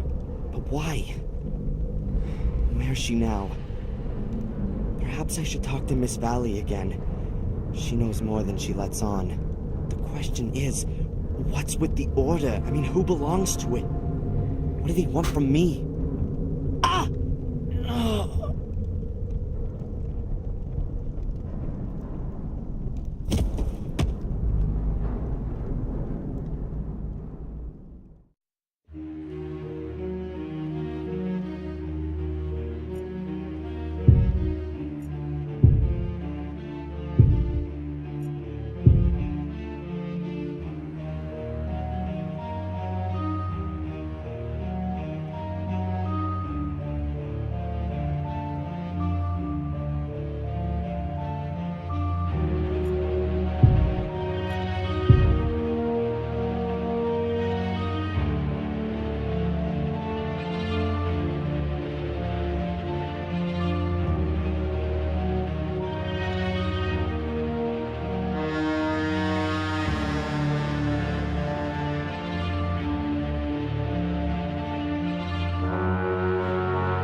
Fuller. What can you say? A good reason to have doubts about humanity? I've only been working here a few days, and I've already given up hope that he might, just once, behave like a normal human being. This is probably the most stressful holiday job that I've ever had. Holiday job in a photo studio? Yeah, sure. Great stuff. Learn new things, earn some money. And the reality looks a little different. Fatter and more bald. Know what I'm saying?